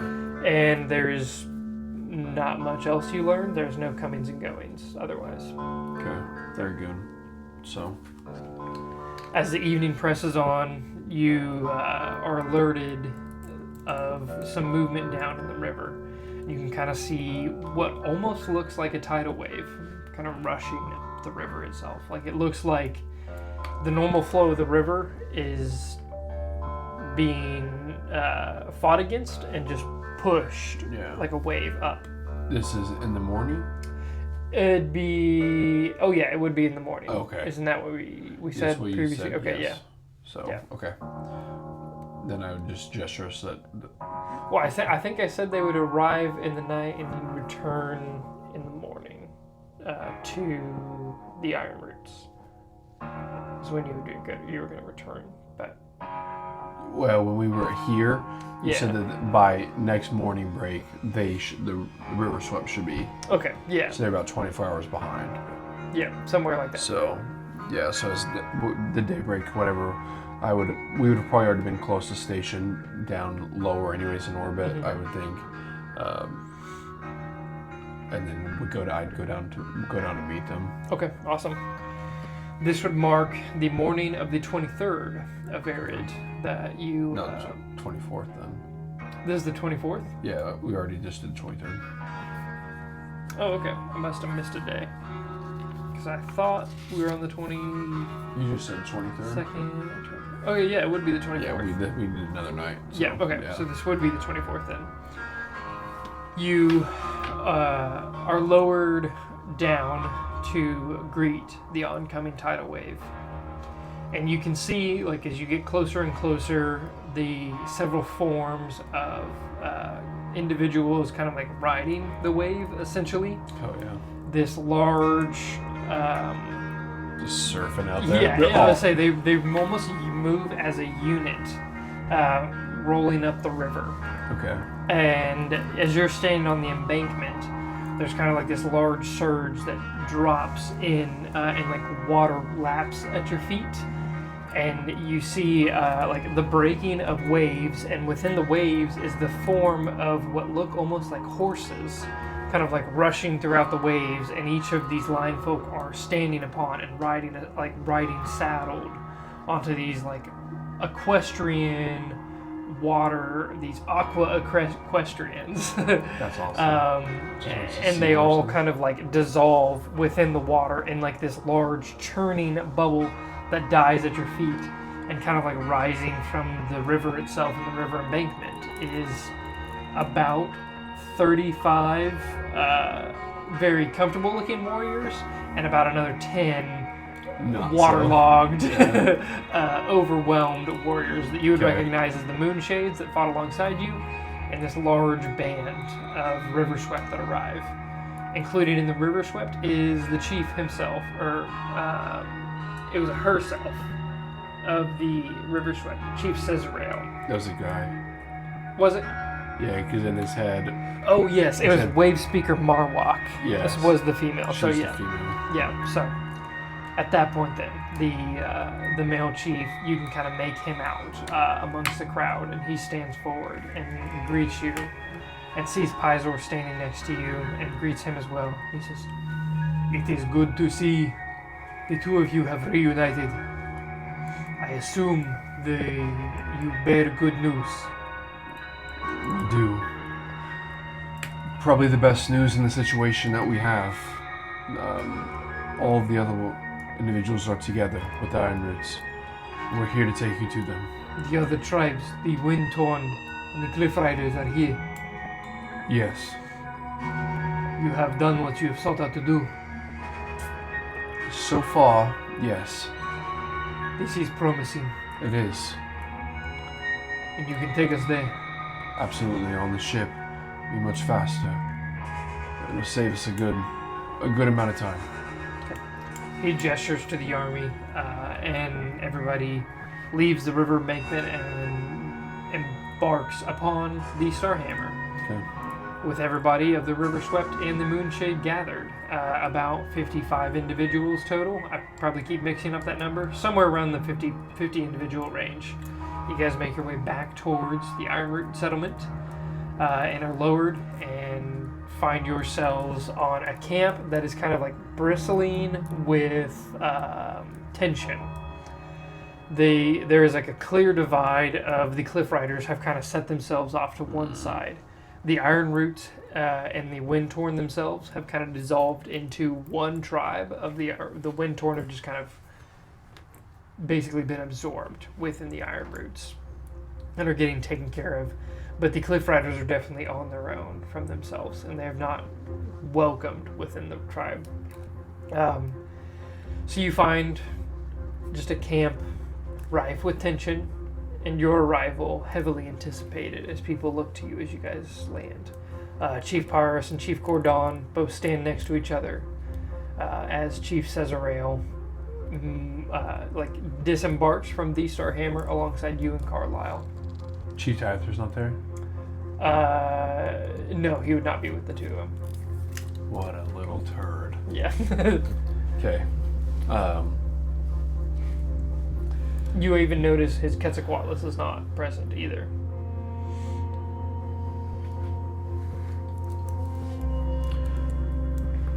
Is Chief Tither not here? Gordon speaks and he says, Chief Tither is upset. He has taken to the skies. Does not want to spend time here. What is he upset with? He says it was supposed to be him to unite the tribes. So that's what we're gonna do. We're gonna have pride be our problem. It always has been. Yes, after all of this though, he's willing to just sacrifice your people for his own insufficient.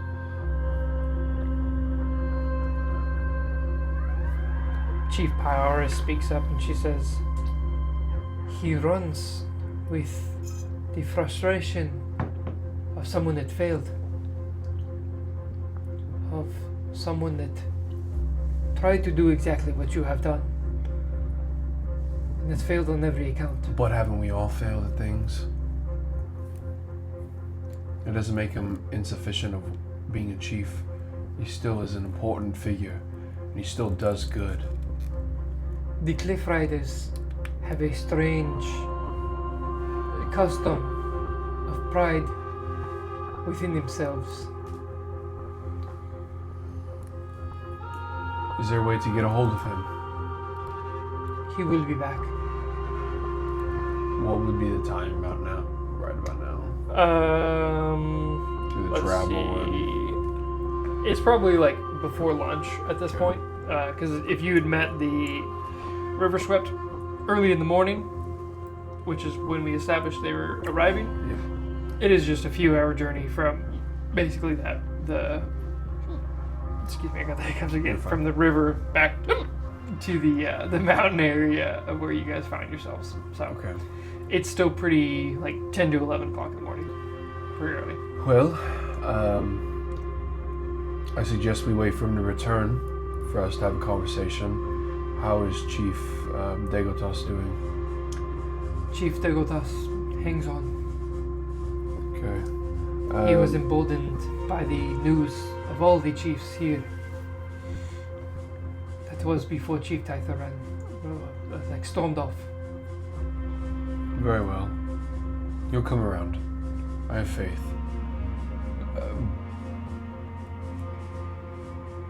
Well, I think we should just keep mingling and getting connected again. We'll wait for Chief Tyther to return, and then I believe that'll be the time that we all have a conversation about what our next steps are to take down these Suran. Chief Gordon speaks up and he says, "Agreed. We will work with the other tribes and prepare ourselves." And with that, there's kind of like the disbursement of the chiefs. And then throughout the rest of the afternoon, you can see like the visible effort to incorporate everybody. There are hunting parties that are sent out amongst the pride or amongst the plains to accommodate for the large gathering of landfolk that have amassed. Later in the afternoon, several beasts have been slain and brought back. No sign of Chief Tyther yet. It is getting probably closer to dinner time before you see the large wingspan kind of like just on the horizon fill your vision and slowly approach. It kind of like beeline straight towards where the Cliff Riders have kind of segregated themselves, and you see the Quetzalcoatlus arriving on site with this large beast slain in its claws, and it drops it amongst the pride before landing just on the outskirts, and Chief Tyther joins them in preparing the meal. Would I have any inclination who Chief Tyther would respect the most out of the others? Like through the stories that have been told, kind of what I've seen. Because I know like Gordon previously wasn't in his best graces, but I know that he was kind of elevated through what we did. Yeah. I don't know about Chief Pioris. What will be my best? Chief Pioris would probably be the best bet. You know, Gordon's relationship is pretty strained. Okay. He has earned their respect by all means, but from what you've understood is the Iron Roots kind of hold not like sway over all the other tribes, but they almost have kind of like a reverence that everybody holds for them as being the protectors of the last ancient. So there's kind of like this respect and reverence that is held towards them, as well as this kind of being an Iron Root settlement. They take up the largest portion of the population that is present here. So there is kind of like a host situation, but you can tell that at the very least, Chief Tyther does have a respect for Chief Pyrus. So I would seek out Chief Pyrus and then ask her, will you join me in trying to gather Chief Tyther for a meeting? Of course, I can speak for you as well to him. I'd greatly appreciate that. Okay. And the two of you go approach Chief Tyther, who is kind of surrounded by several of the warriors of the Cliff Riders who are just digging into the meal that they have prepared. It is like standoffish. He doesn't really acknowledge your presence by any means. Before Chief Pyrus kind of like clears her throat and speaks to Tyther in their language. At the point she kind of like looks to you and she says, "He says he is listening." Chief Tyther, will you please join us in a meeting of the chiefs as we discuss the next steps in order to eradicate these Surans from your planet? There is like kind of like a quick spat back and forth between the translator, and Pyrus looks back to you and she says, "He is apprehensive to get together, but willing to meet on the terms that you are not there." On terms that I am not there. He sees you as an outsider still. is fine. No, he does not speak for the rest of us. I understand that. I take no offense. Okay. We are outsiders. Vastly so. Your people need to heal. But tell him you may have your meeting first, but I would like to join after that is over to discuss the next steps. Okay. Or the plan. We can do that. Okay. Very well. Within the hour? We will speak within the caves and emerge whenever the 5 tribes have reunited. We have come this far. Very good. You see, they kind of walk, finding Chief Gordon, and then together with a few of the people that are tending to Chief Dagotas, they kind of lift his stretcher and move him towards the just kind of push him down into the cavern, and then reluctantly Chief Tyther walks off with them, and the 5 chiefs kind of disappear within the cavern, and then you and the Starhammer and the rest of the lion folk are kind of just left for the evening. In front of the thing for a while, in front of the cave entrance for a while. I pace. Yep. Okay. We established it was Bonbach. Is that the name I gave you? Bondoc. Bondoc. Okay, sorry, I was close.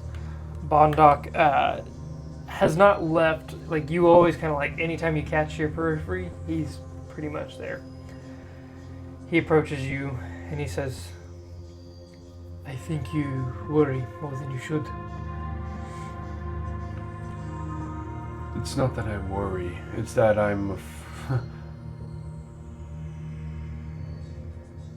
Every day we wait, just a little more chance that we're seen by these Suran. And now that we're gathering in a larger mass here, that probability is just growing.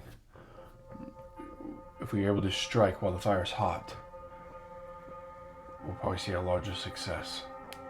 I agree. Time is of the essence. It is. And we cannot waste ourselves on emotions.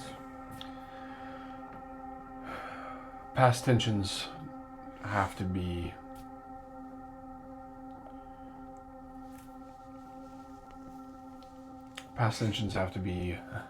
let go.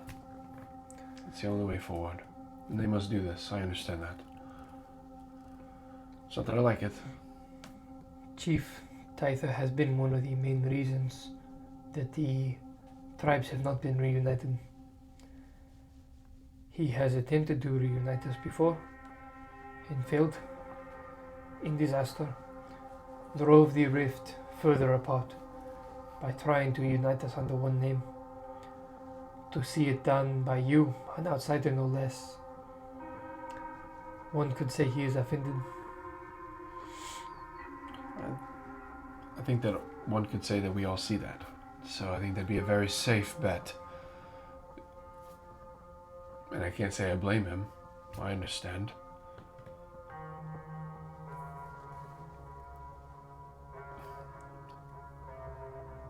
That's neither here nor there at this point. At this point, he's doing what's best for the tribe. And as long as we keep saying the 5 tribes, it's going to be that much harder. Everyone needs to start looking at around and start seeing each other as one. You're right. Me and my men will do what we can. Thank you, Bondoc. You are a good man. I will try. No, we are at your disposal. I greatly appreciate that. Thank you. You see him kind of like depart from you and meet with a few of his soldiers that he specifically oversees, and you can see from there they all kind of disperse around, and there is this large uptick in morale as they kind of slowly spread themselves around throughout the course of the evening. you see more and more of the tribes gather together outside of their own kind of like cliques that they have established. It starts off small with just Bondok's kind of closest generals spreading about, bringing food to the other encampments. Before you know it, there's music that kind of starts up within the river swept. That spreads throughout. The moonshade quickly gather. Everybody kind of accommodates for where the wind-torn are at. And slowly you see a few of the cliff riders trickle in.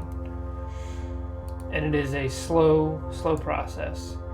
But every now and then, more and more trickle in until there is a large festival, essentially, occurring before you. Everyone is jovial, almost like a block party, but meeting strangers they've never met before, but yet have so much in common with. Sure. Does this include the Cliff Riders?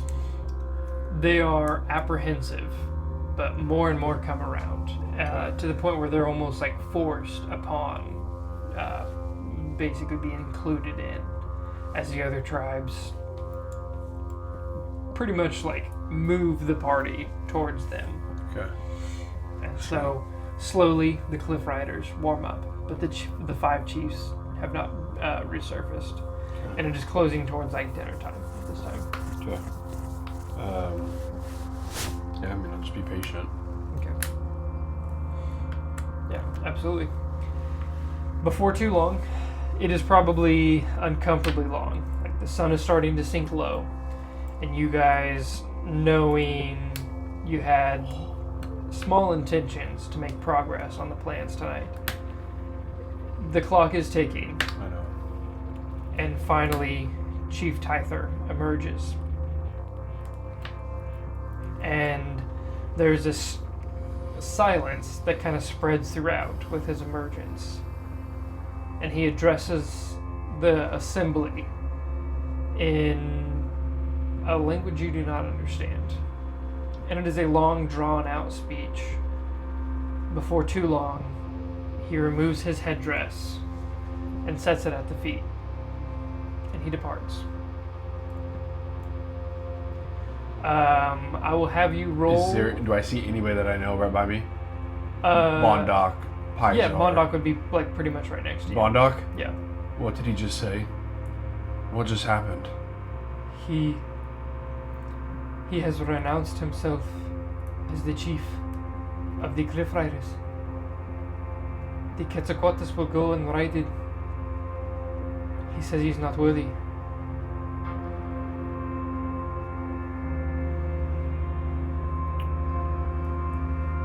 Mark that on my bingo card for not seeing that coming. It is a blow. But look around, and you see there is not a division between the groups that have assembled. Unity. There is. They have formed their own tribe at this point. Aside from the leaders, there is a full mingling of everyone in front of you. There is this awkwardness about the air hanging just because of what was announced before the other 4 arrive. I guess Degatos would not arrive. He's basically carried in on the stretcher. And Chief Pyrus addresses the rest of the assembled gathering. Despite what has just occurred, the 5 tribes have gathered, and we have all achieved the same goal, gathering here under the Kuratas, those who will that lead us to our future. Chief Tyther has disagreed with us on this, but we have chosen to go on without him. If you wish to part with him, that is your choice. But no, we are no longer 5 tribes. We are the Rawas people as we once were. And we will go forth, beating back this blight that has occurred on our land and killed our people. We'll take the fight to them for those that are willing. and there is this slow chant that starts from the Iron Roots themselves of Guradas, Guradas, before it slowly is taken up by everybody surrounding. The Cliff Riders, even amongst themselves, slowly and kind of confusing, join in on the fight as well. Chief Tyther, no longer Chief Tyther at that point, has disappeared. Just kind of snaked himself away from the party and is no longer within sight. There is this tension within the air, but a hopefulness before the four chiefs approach you, or you are kind of like gathered to them at this point. And Chief Pyarus, taking the lead, looks to you and she says, "We are here. We are gathered for you. The 5 tribes have become one. The Rawas people are at your disposal as you lead us to whatever next will be our destiny." And that is where we're going to end it for the night. Oh boy. Thank you guys so much for tuning in to Thank episode you. 12 Thank you. of Duos in Thank Destiny. You, thank you, and thank you again. We can't thank you enough. Number 12 in the books. Where there was 5, there is now 1. And we will see where the fun begins from here. Remember to like, subscribe, comment, and share. Until next time, we'll see you in episode number 13. See ya.